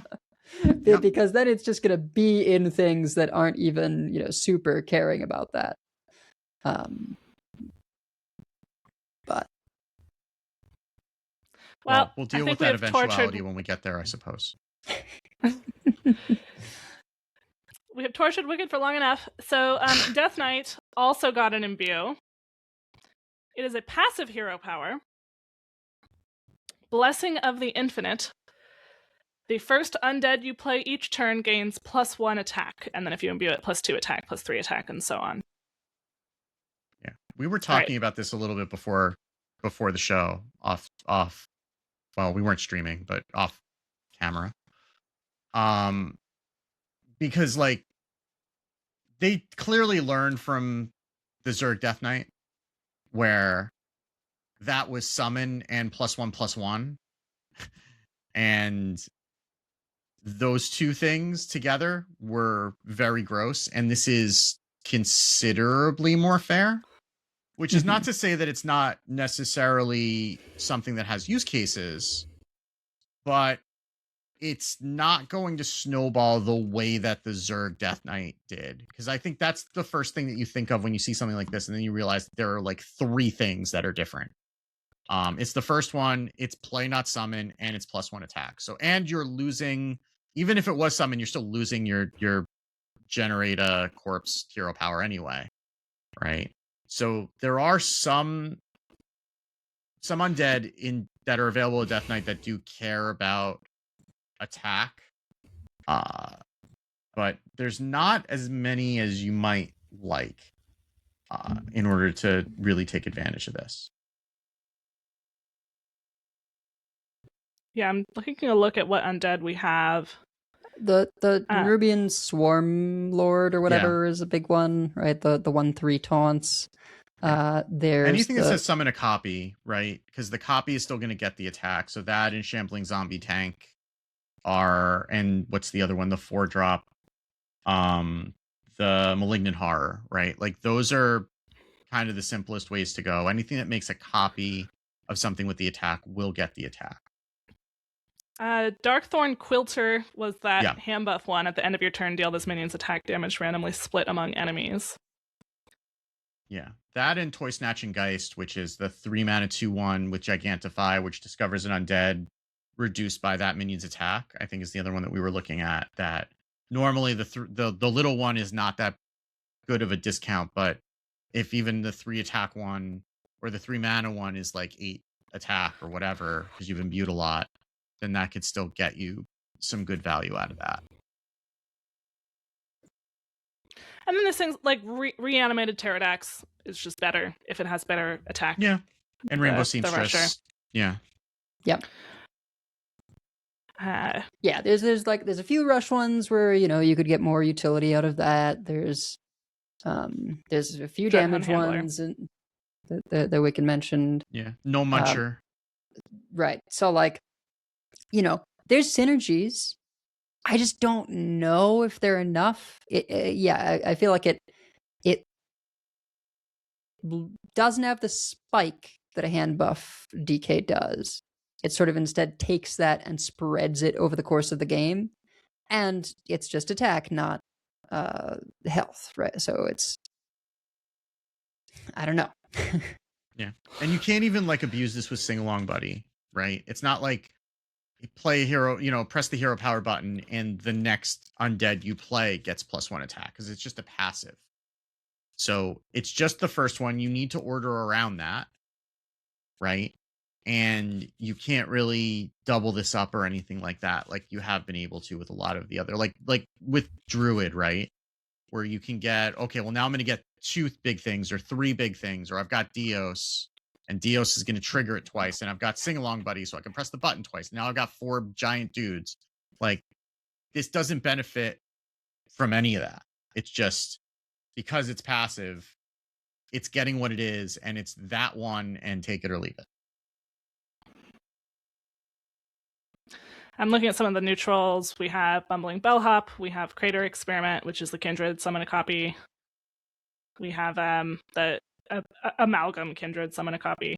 Adaptive Amalgam, which would get bigger and bigger attack, but not health. Yeah, I don't know. It is a big deal to lose the hero power in Death Knight, much more so than in Rogue. I mean, you could do some weird things with Crazed Alchemist if you got a taunt and just make a gigantic butt taunt with Crazed Alchemist. That's something funny you could do. I don't know if it's good enough to actually do it, but it would be very funny.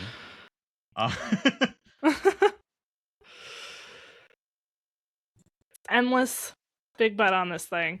I guess you could do something with the ooze that puts stats back into the hand, but Dissolving that's ooze, a lot yeah. of effort. Yeah. Then Yeah, you can add them slow, back in though. later. it was something we kind of briefly chatted about before the episode. Was you could have a copy of the Amalgam and it keeps stacking on itself, right? Because it keeps the previous and then gains the new buff when you play it, and then eventually you could Dissolving Ooze that and have a huge attack buff. The problem, of course, being that you don't have a charge hero power anymore, so you've got to stick something. Yeah. I will note that the imbue cards that Death Knight has, they have that weapon that Rogue also has, and then Finality is 3 mana, draw an undead, imbue your hero power twice. So it does at least imbue the hero power twice. Yeah, And that's something. And that, I think, is where, I don't know, the sort of mid-rangey, like, yeah, let's run things that make copies, and usually, like, maybe that can work, right? Because you play this and now you're giving +2 attack, which means you summon a board full of 3/3s, right?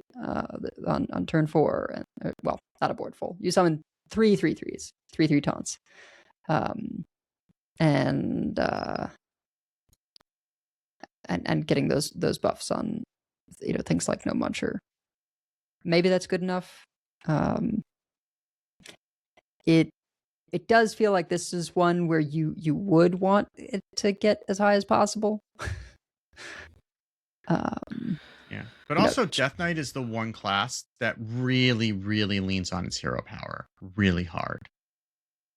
And giving up that hero power in most of the Death Knight decks is either you're making corpses with the charge hero power, or you're flipping over to Headless Horseman, right?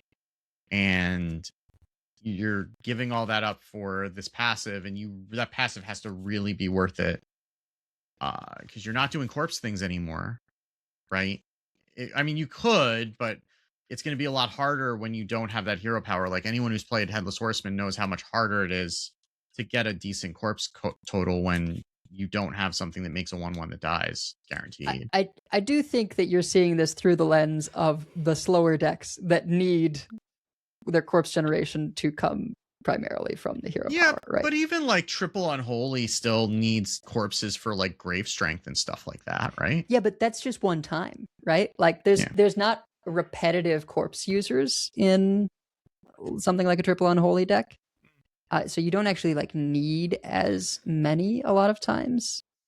We're just not seeing those. Like, we haven't seen those decks in a while. Because like a lot of even the more aggressive decks are using things like Marrow Manipulator and stuff like that to spend corpses. Again, that's only 5. Yeah. And like, it ends the game. If we do see another one either now or after rotation, then this might make something like maybe getting an undead swarmy Death Knight again, which is the only kind of Death Knight I'll play. This might help that. Because I mean, we know from Eliza Goreblade that even if we take out the charge thing doing 2 instead of 1, like the rest of the game, your minions have +1 attack is pretty strong. Now, this is not the ones you summon. Like it's worse than that in certain ways, but it could be more than +1. A lot of extra little bits of attack can add up. Yeah. But again, that's also because even the charged 1/1s that you're getting off the hero power, are getting it. So it's very different. I think it's just worth stressing that like if you're looking at this like Eliza Goreblade and it's a good comparison, it's not at all the same thing. You're gonna have to build this very differently in order to get the value out of it. There's probably a way to do it, but it's not. If you're looking at it like, oh, Eliza Goreblade's good, why wouldn't this be good? Because it's very, very there are 2 words on that card that are very different than Eliza. One is play and one is the first. I see it more like a safe but maybe good imbue hunter. Do you know what I mean? Yeah. Right? Like the trade-off is like, no, you're not getting cost reduction and going for some big charge finish. Unless you dark gift an undead into charge. But the fact that it's passive is what has me like somewhat optimistic about it, right? That because the thing about imbues, right, is no matter what, you've got to be spending mana on your hero power, and that tends in Hearthstone to not be a good thing. And this one being passive allows you to sort of get around that. And I think that is a lot in its favor. I don't know how high the bonus is going to get, and because it is just the first undead that you play each turn, is that enough of a benefit? We'll see. Yeah. I do want to quickly shout out while we're talking about Undead and Death Knight. I don't think this is the same deck necessarily, but Remnant of Rage is a 7 mana 6/5 undead demon for Demon Hunter and Death Knight that costs 1 less for each minion that died this turn. And by the way, Battle Cry, draw 2 cards. I just wanted to shout that seems okay. Yeah. It's a good card. There's a few cards in here that are just like, well, there's not a lot to talk about here. That just seems good. Yeah, that's Death Knight and Demon Hunter too. And Demon Hunter has the pirate location where you can just generate 4 little dudes that are all going to die for like 1 mana of, giving yourself +1 attack. And then this goes down to 3. And that's pretty good to get a 6/5, draw 2 cards for 4 mana total. That's not bad at all. What I'm just thinking about, like, something like the Heron Death Knight, right, which can't run Chill Fallen Baron because it's a death rattle. You get to run this, and on a corpse explosion turn or something like that, you get to do a 0 mana 6/5, draw 2 cards at the end. Yeah. Like, I think, or you just drop Ceaseless Expanse and then drop this right behind it, and it doesn't say your minions; it's any minions. Right. Yeah, it seems very, very strong. So I did just want to quickly shout that one out. Okay, we had here dark gifts for classes who shouldn't have them. Priest has a new card called Wings of Eternity. This is only Priest. It is 1 mana. Discover a dragon from the past with a dark gift. The Discover a dragon with a dark gift, little 2/1 in Warrior, is pretty good. Yep. Yeah. So, and Priest often has dragon synergies. And we played Draconic Studies in Priest once upon a time. Now, this doesn't discount it, but it does give it a dark gift, which is, I'm sure, is worth 1 mana. Yeah. Compared to Draconic Studies. You don't get a second one, but I think we can live without getting a second one. Yeah, I mean, and the 2/1 in Warrior, like, you get a 2/1, but also there's like the chance sometimes that it's not active on 1. Yeah. And this you can always just play on 1, right? And I think there's a real chance with the influx of dragons and with this card and with another priest card, a priest mage card, which is not a dragon, but it would go for an aggressive priest. I don't know. I think there might be an aggressive priest making a comeback. And worth noting, it does not say from any class. So this is only Yes. priest dragons and neutrals. Mm-hmm. And priest has had some bangers. Like, you can get Duskbreaker, you can get Draken. Oh no, Draken of Operatives in core, right? Or is it no longer? I forget if it was still. I think it's out. Core. It's out of core. So yeah, you get Draken Operative. You could get Aeon Reaver, 6 mana 4/4 Battlecry, deal damage to a minion equal to its attack. Skeleton Dragons, a 7 mana 4/9 that has taunt and adds a random dragon to your hand. You could get, I don't know if we could get, I mean, Murzon Thief of Time would be very funny if you can get it to happen, which is 7 mana 6/6 Battlecry. If your deck has no duplicates, discover a dragon, deal damage equal to its cost to all other minions. It doesn't say started in your deck, so later in the game, it could actually do something. You also could get Murzon the Infinite, which is 8 mana, 8/8 Battlecry. Play all your spells your opponent played last turn. That's a very good card. Mm-hmm. Yeah, there's some other one, and I think the pool will be a little bit smaller because I would imagine we're not going to be able to generate, like, to discover invoke dragons and stuff like that, because it's just like Fate Weaver in there that I don't think would be in the pool. Right. But yeah, this could be very good.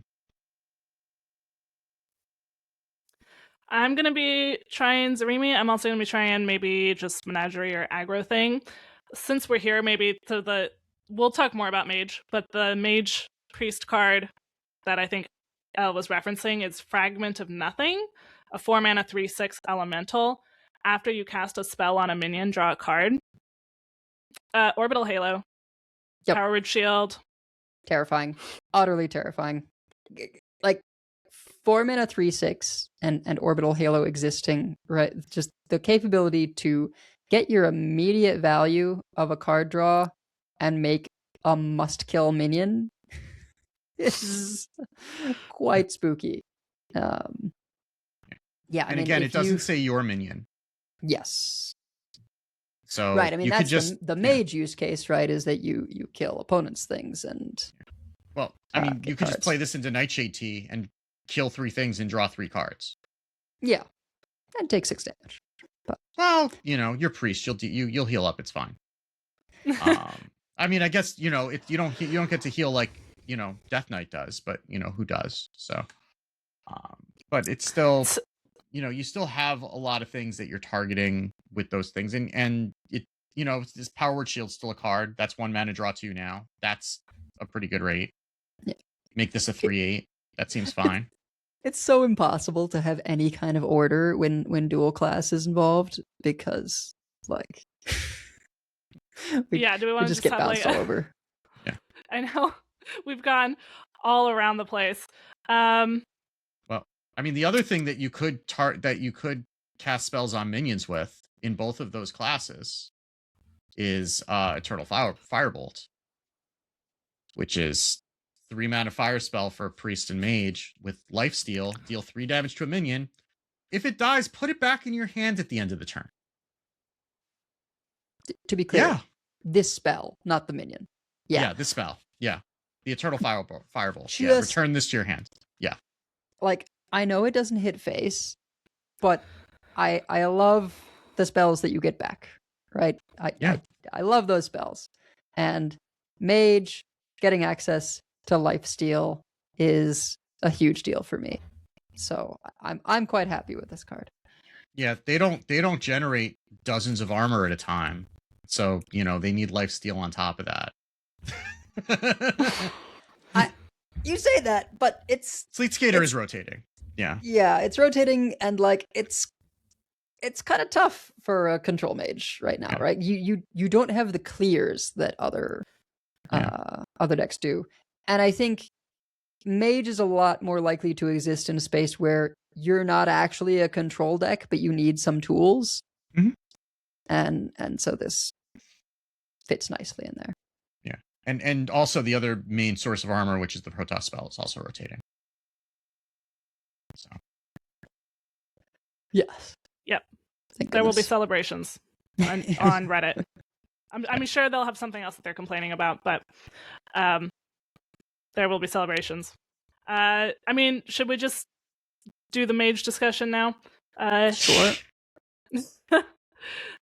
There is a mage dragon.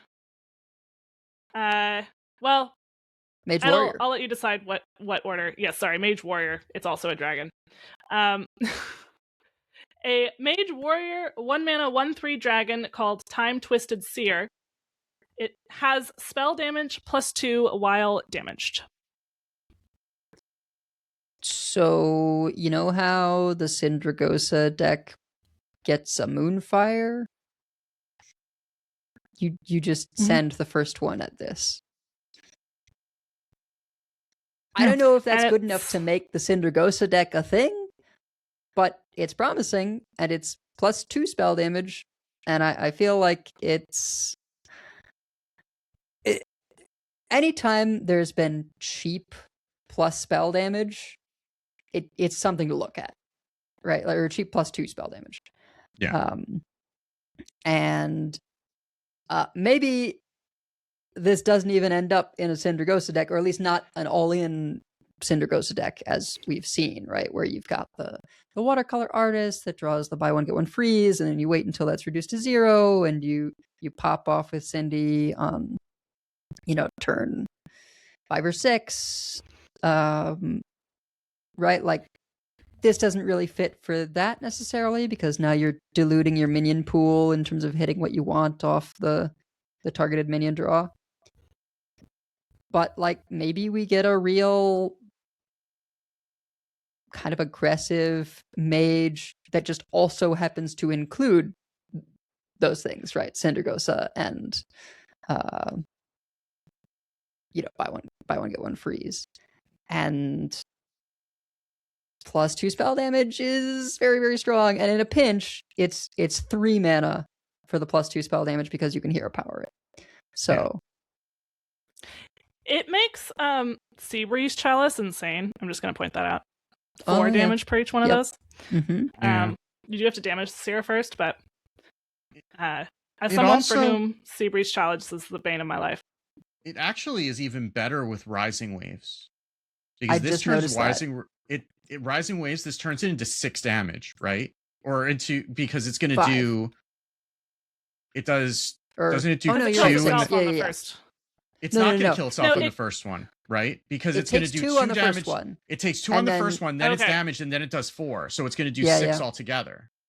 So that's 4 mana, deal 6. That's a really good... I mean, it's a 2-card combo, but it's a really good... It's a really good clear for most boards. Because Rising Tides has ended up being a lot more awkward than I expected a lot of the time. Now, granted, it's only dealing that 6 damage if the initial 2 doesn't kill anything, right? Which is still going to be an issue. But yeah, I do think that is worth considering, given that Mage is in sort of an awkward spot clears wise, right? It's got lots of freeze, but clears trickier. Yeah, especially larger boards, right? Like, it's very good at clearing little boards. It has a much harder time if there's a board of large minions. Its options are freeze them and stall, or just die. And there's not really any good options in Mage for being like, there's not like everything's through damage, right? And sometimes the damage just isn't enough because a lot of their clears are for lower damage count. So being able to do 6 damage to a larger board is relevant for a control mage. This is, of course, Protoss mage accepted, because it's a lot of damage. Because Protoss, because they have a stupid 12 mana minion that never costs 12. No. In Warrior, it's interesting because they have so many ways to damage it.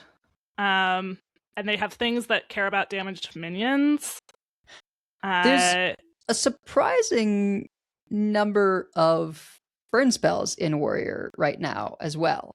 So we may have our like first ever spell damage burst warrior, right? Like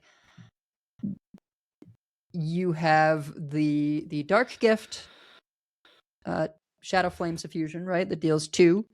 You've got I forget what it's Precursory called. Starts Strike. with the P. Precursory Precursory Strike. Thank you.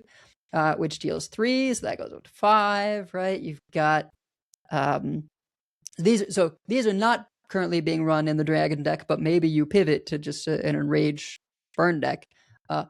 Bash is in core, and that goes face, and concussive strikes goes face. 1 mana, deal 2. So concussive shells. Yeah. So I mean, that's a lot of cheap burn spells in Warrior. And you could have other enrage synergy. I mean, you can definitely run like Sanguine Depths, right? You can have Stonecarver there because you're running stuff that damages a minion anyway, so why wouldn't you have Stonecarver? Sometimes it just wins the game. Mm-hmm. You could have like a Whirlwind effect if you want. Maybe Egg Basher, Bloodhoof Brave. Like, I'm sure Enzo's going to be trying stuff out. Slam. Nablaya can double your minions, like that are damaged, but she is 6, so that's hard to do all in one turn. But it would, if you had like a couple of them down and then you got 4 of them, that would be a lot. Yeah, it strikes me as a like full on enrage kind of deck rather than the dragon stuff, because you're taking up 4 slots with the bashes and the concussive shells, and I want to run like Axe of the Forefathers to be able to, because you really want to have an activator, right? So I could totally see a world where you just go for a different sort of aggressive warrior deck that, still has access to Sanguine Depths Stonecarver, because that's just the nuts. That maybe runs like the fun draw taunts dragon thing, right? Where it's just the green wing. Yeah. We're probably doing that.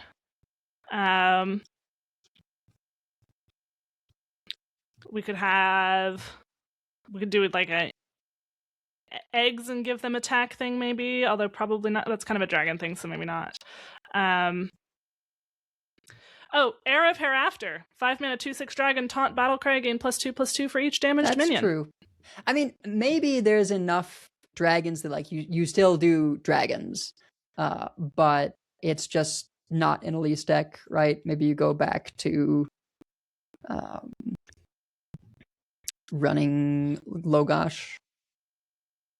I mean, if you're maybe you've got Grummosh, right? Because you have more activators than just Sanguine Depths. You can also run that. Isn't it a Murloc that gives you a rock? I forget what it is. Oh yeah, there is a Murloc that gives you a 1 mana deal 3 rock. That is true. I don't rock know if skipper. That's worth it, but yeah, it's a thing you could do. It is a thing that could be done. I mean, and also like Grifta. Yeah. Grifta and Mixologist, right? I think it's a little bit more risky, but not that much. I mean, yeah, I'm less sure about going that all in. Things like Rock Skipper and Mixologist. Maybe we don't go as far as Rock Skipper, but Mixologist just seems fine, right? We run that in Discover Hunter. You can give your minions +2 health. That seems good. Yeah. If we're doing an aggressive enrage That's true. Yeah. thing with some dragon synergy. So Mixologist seems possible. And if we care less about having everything be a dragon, I'm definitely... just with this mini set, there are things I want to theorycraft, and I'm very happy about that. Yes. No, for sure. Because I was not necessarily expecting to be in that situation before we saw the mini set cards. I mean, I think I said last week I have no expectations. I don't know if I said it, which is good, right? On, I mean, it's kind of like good verbally, or if it was just a response to someone in chat. But yeah, it was just sort of like, I don't know. I'm not expecting much, but yeah, pleasantly surprised. We've had enough mini sets that have been kind of the land of misfit toys that this feels more impactful. I mean, time will tell if these make it. I mean, it's still, trying to make a splash in a meta like this, but the meta is low power enough that it feels like a lot of these cards could make an impact at this point.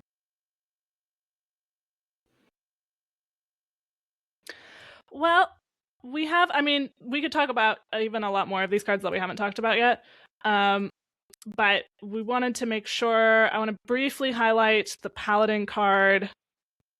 I guess there's some interesting Paladin things in general, but there was a Hunter Paladin card that also had dark gifts. Brutish Endmaw, 3 mana, 3/3 beast with Battle Cry. Discover a 1-cost minion with a dark gift. It's not nearly as good necessarily as like Creature of Madness, but it's a beast. Yeah. And a 1-cost minion with dark gift is always probably going to be playable. It's fine. I don't know. Let's see, what's the... But I was more excited, though, about the sort of Druid Paladin things. There's a 6 mana 5/5 dragon, Twilight Time Reaver with choose one, set the attack of all other minions to 1 or their health to 1. And Druid getting control tools. That always ends well. Yeah. And there is, if we see Imbue Paladin again, it's a dragon in Paladin.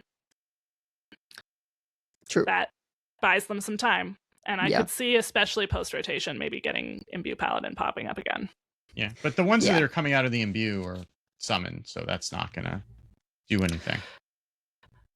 Right, but it's something that you might be running in your deck, because it also has dragon you might synergy. run that in your deck to get you to the point where the dragons start popping out. Yeah.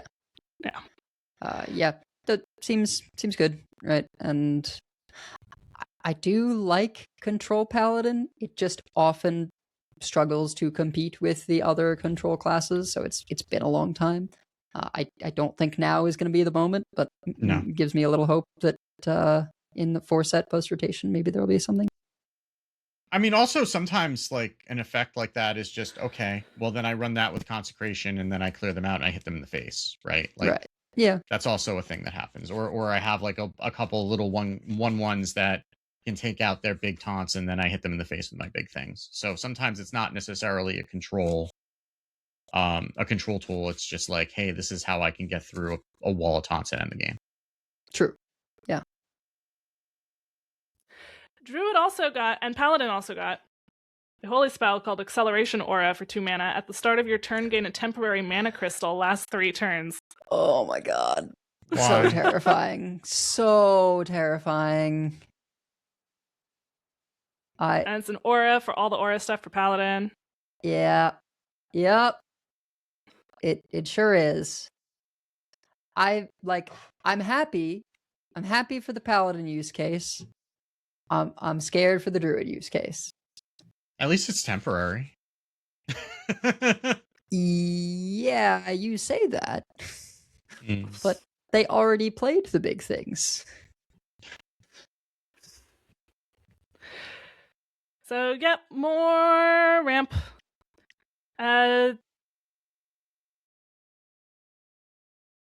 Enduring Roach. Druid, Demon Hunter. I just noticed this one. 3 mana, 3/4 beast. After you use your hero power, refresh 2 mana crystals.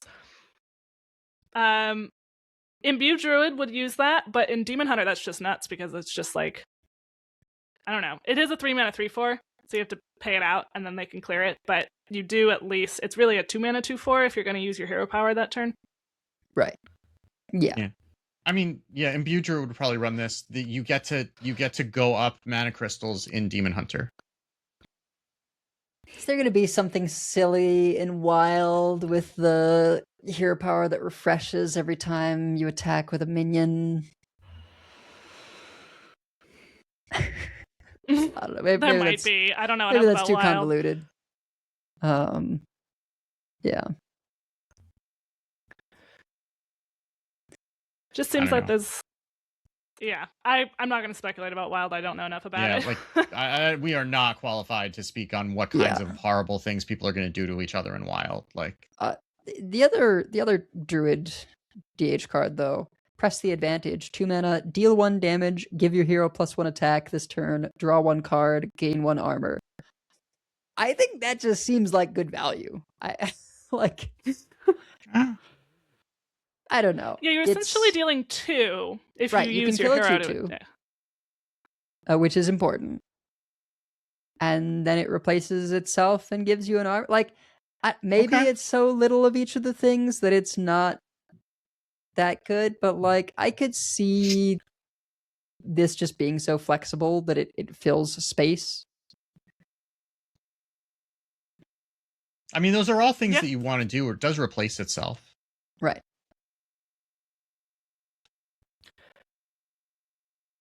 Oh, I wanted on the warrior discussion. There were 2 warrior cards that kind of are relevant that I hadn't noticed before. If we're moving to that, Eternal Toil is a 1 mana shadow spell, warrior and warlock. Deal 1 damage to a minion. If it survives, draw a card. If it dies, summon a random 1-cost minion. Also, just like a solid utility spell for early game. Yeah, whether or not we're doing enraged stuff. Yeah. Also helps with filling up your hand or dumping your hand. I guess, I don't know. And then for warrior only, Dimensional Weaponsmith, 3 mana 2/5 dragon. Importantly, battle cry. Give all minions and weapons in your hand +2 attack. Okay, that's potentially a lot of damage. We've weapons. Not seen a weapon buff card work, but if it's also buffing your minions, then maybe this is the one. Mm-hmm. And it's a dragon, which is a thing that we care about. So, right, yeah. So I don't know if we're doing like this would be a little different. Right now we're using Stadium Announcer for our weapons, which might just be better. But if we end up running something like Fiery War Axe, which is, by the way, in core. Right, as is the enraged weapon I mentioned earlier, right? Axe of the Forefathers, and the sandwich weapon's still there. Yeah, no one cares about that. Yeah. Look, you gotta get your sandwiches before they're discontinued, before they stop carrying them. I think it won't get maybe as much notice, but we were talking about mage not having damage agnostic removal. The other mage warrior card, Bitter End, 5 mana frost spell, freeze a minion and its neighbors, destroy any that are damaged. Not like amazing, but it gives mage the ability to do a thing that it presently cannot very well. And particularly if if we enter an age again where mage is doing something like running Blizzard, and then you can follow up with Bitter End, could be good. Yeah. Right now, Sea Breeze Chalice. It's not aimed, but it does damage stuff. Yep. Yeah. For cheap. Or, you played Rising Waves last turn, and now you get to finish off those minions that you couldn't kill with the Rising Waves last turn. Yeah. Or, you have a hero power if you have enough mana, but that is kind of expensive. Speaking of mage, we do have some infinity cards that we should mention before we end. So the mage one is a secret, 3 mana, Flames of Infinity. Secret, when your enemy's turn ends, deal infinite damage to their highest health minion. It's also a fire spell. So this could be one of those secrets that just is never a secret because it's just good. Like, because there's situations where you can play it with the amount of freeze in mage, right? That you know that they animancered out a 1128 or whatever it is, or 728. Not 7. What? How big the huge, or is it a 1428? Something silly like that. I think it's a 1428. Yeah. And obviously that's an excessive case, but like there are going to be times where they have a big minion, right? And so they can't play around it. Like this is going to kill their biggest minion. And so if you can also be able to freeze that minion so that you don't have to take the hit that it can deal, that just seems good. And there's not really anything they can do about it. But they still have to play around Counterspell. They still have to play around Explosive Runes. Right. They still have to play around Ice Barrier, right? So they have to spend a turn not knowing that like they can suss it out, but are you willing to gamble that that's not actually a counterspell right now, especially when there's still the Discover a Secret, set it to 1 spell that exists, right? And stuff like that. Yes. In the discovered case, that is a factor. But when I say like a secret that's not a secret, I'm saying like there's going to be mage decks where this is the only secret they run, right? Yeah. So like you can just look, oh, it wasn't generated. I know it's Flames of Infinity. Yeah, even when decks have done that in the past, they've usually like thrown in an Ice Barrier or a counterspell just to mix it up, just to make sure that you couldn't just guess at it. I don't even think you need to, right? This is just oh, that's a big thing. Let me freeze it and flames it away. Yeah, and that's a pretty big tell. Yeah, it's worth mentioning, like the infinite damage on all of these cards that are in the mini set is basically flavor text. You could just say destroy. Well, Divine Shield. Yep. Okay. What I mean, Divine Shield. This doesn't get through Divine. I mean, okay. Yeah, it doesn't kill it through Divine Shield is the point. Yeah, but for the most part, it's almost always going to be synonymous with destroy. It's just going to be damage based instead of actually destroying it. Yeah. But it goes with they have this sort of with the infinity theme. Yeah, it goes with the theme, but it's flavor text. Yeah, it's fun though. Yeah, it's fun. Similar, Acolyte of Infinity is a 3-mana 5/5 dragon with for Warlock only. Battlecry, set the cost of a random card in your hand to infinity. That's on all caps. That's why I said it that way. Death Rattle, change it back. So basically, you can't play the card until this dies. Yep. So lock a card in your hand until this dies. Yeah. It again, flavor text, but maybe you could set it to infinity -1 if you. In before a couple years down the line, they release a card that is like discard your highest cost card and deal damage equal to its cost. And then a wild explodes. Yeah. It is a dragon that if we get that Shards of Time Warlock deck back with rotation or something, that's where this goes, I think. Because that's also got a little bit of dragon synergy going in it. And lastly, for the Infinity cards in Paladin, Hand of Infinity is a 3-mana 4/2 weapon that says can't attack heroes. Very important. Because the battle cry is set this weapon's attack to infinity this turn. Yep. More control Paladin tools. I dig it. And particularly after I think we're losing. Oh no, it's Ursol, so I guess we're not losing that. So maybe it won't have a spot. The one that draws the highest cost card. Yeah. Yeah. Maybe it won't fight a spot because of that, because they conflict somewhat. But being able to just say, okay, we're removing that thing, and at least until rotation, you can give yourself Divine Shield to not take the damage. As long as they haven't given their thing Divine Shield, and then you just run into it. And then you wouldn't. Then hopefully you have something else. Yeah. Yeah.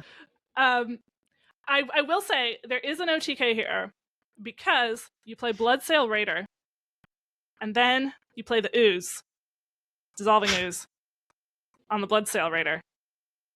And then hopefully you have a minion on board. Uh-huh. And you can still attack with the weapon into a taunt on the same turn, right? I mean, Yeah. And then you put the ooze on.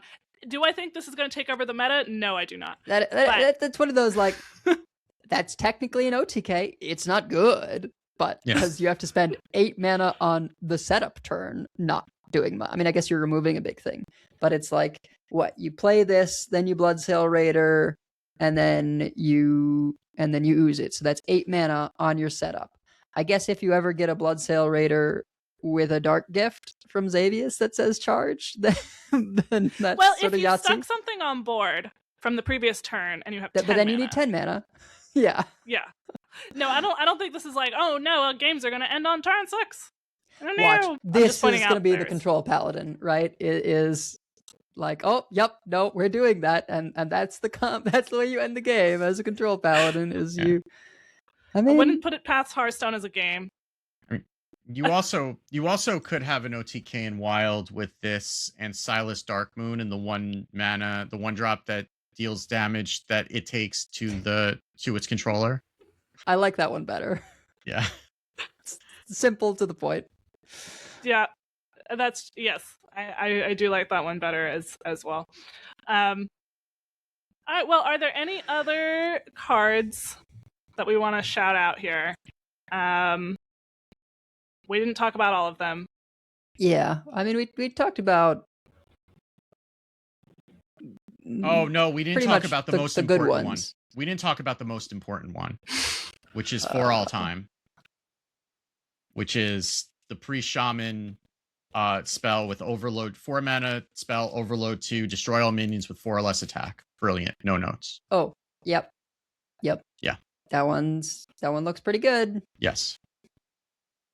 Yep. There's not much to say about it. It's a control priest card that doesn't cost 7. I'm happy. I'll take it. There's also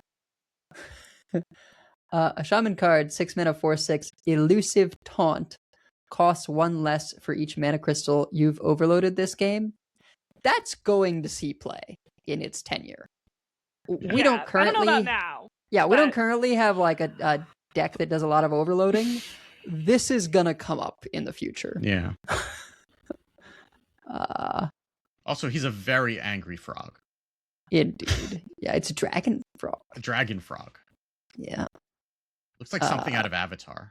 Yeah, and there are like a couple other cartoon things Avatar, that, not the movie. like, might see some fringe play that are like fine. But yeah, I mean, I think we certainly spent enough time. That basically covers all the really I will say, good stuff.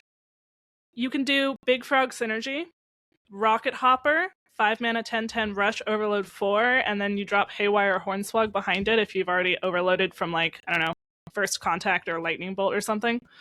So then you get a 10/10 rush and a 4/6 elusive taunt, and can't play the game the next turn. But maybe that's okay. Well, who needs to play the game? That's overrated, you know. There is one other card. Why am I adding this at the end? It's a druid card, but it's a treant druid card. Splintered Reality, nature spell, summon 2/2/2 treants. They gain +1/+1 for each friendly treant that died this game. Which, like, if you play, isn't there like the 1 mana spell right now where you get Witchwood Apple, where you get 2/2/2 treants to your hand, and then you run those out. And I thought we still have a 3 cost. Yeah, Overgrown Beanstalk. Overgrown Beanstalk, summon a 2/2 treant, draw a card for each treant you control. We've got a couple actual, like, treant neutrals. Tranquil Treant and Twisted Treant. Tranquil Treant is the both players gain an empty mana crystal death rattle. And Twisted Treant is death rattle, give a random minion in each player's hand -2 attack. I don't know if we're playing those, but they are an option. Grove Shaper. I'm still waiting for Grove Shaper to at some point be a deck. Yeah, that's me the too. 5 mana 3/6. After you cast a nature spell, summon a 2/2 Treant with death rattle, get a copy of that spell. And then trees is probably the big one for powering up Splintered Reality, right? You choose a minion, summon 4 2/2 treants that attack it. So if you've like just played trees, now I know this is this doesn't work curve wise, but if you've just played trees and they all died, right, then Splintered Reality summons a pair of 6/6 treants. Yeah. That, like, a pair of them. A pair of 6/6 treants. Like, it just seemed to me like it grows kind of quick, right? So if you've had 2 treants, it's a pair of 4/4s for 4 mana, and like, it continues to scale. So just something I'm keeping my eye on. And these are all nature, so they potentially go with, if we have any sort of nature druid. There's the Imbue cares about nature, but there might also be other things in the future that care about nature spells for druid. Yeah, and the Grove And a Shaper lot of the cares nature about spells, nature spells. And you just end up like, like the spell, like the one that heals you for 6 and gives you 3 spells or whatever, that'll give you some nature spells. Like, you'll kind of generate some treant spells when you're doing that kind of thing. Yeah, maybe. I guess just notably, there seems to be a density of treant things building up that might get reinforced by core, and that I don't think any of them are rotating, really. So. No, I think they're all staying.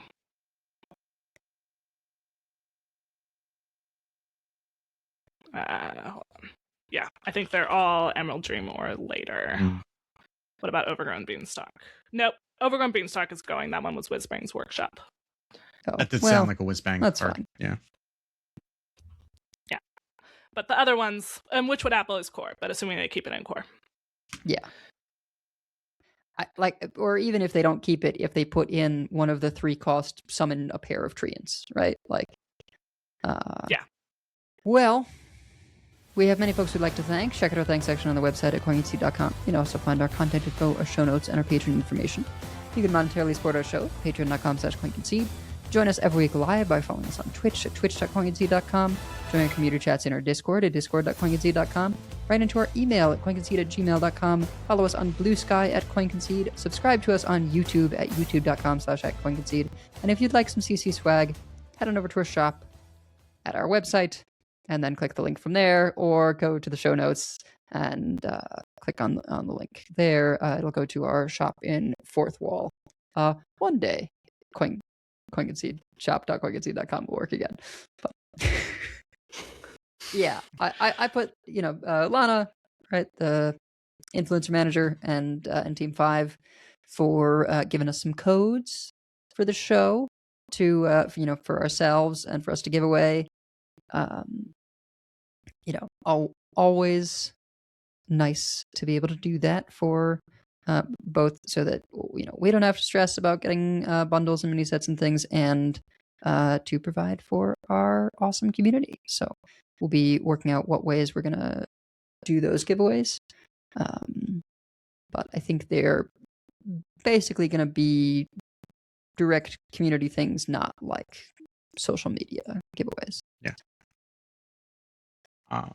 I will coin concede to The Outer Limits, which is a comic book store in Waltham, Massachusetts, which is where I went to college, and it was there when I went to college.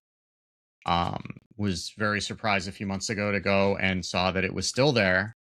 But just saw on Reddit yesterday that they're going to be closing after 40 years because the owner is going to be retiring, and I would be surprised if somebody doesn't buy it because it's kind of an institution.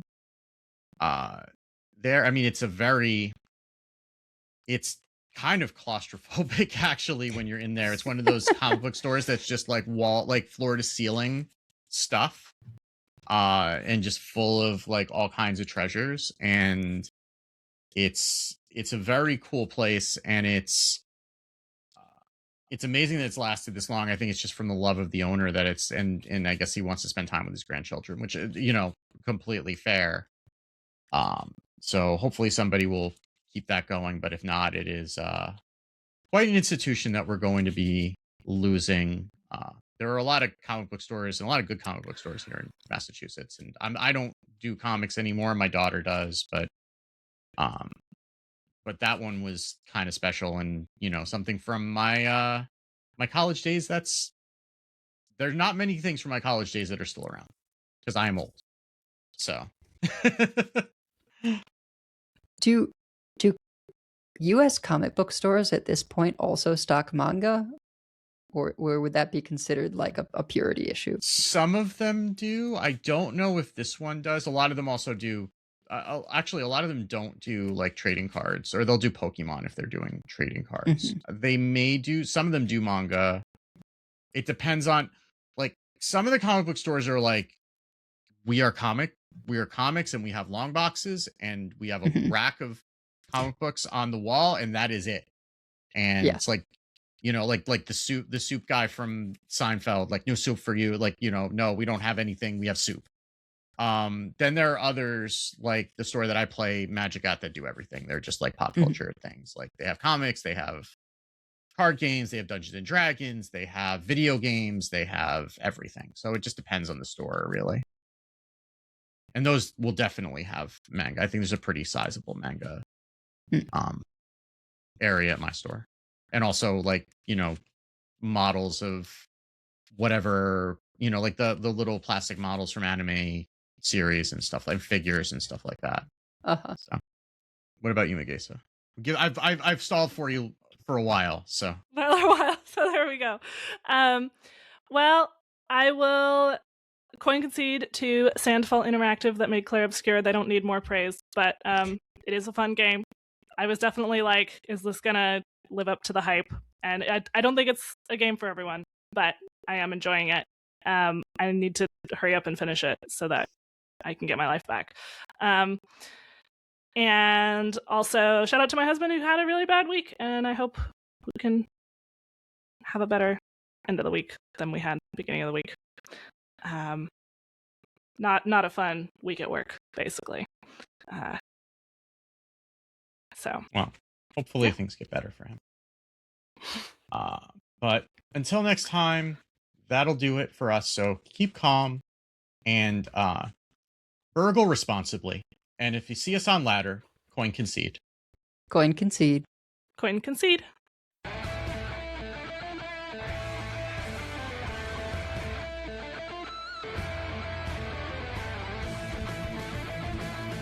All life must end.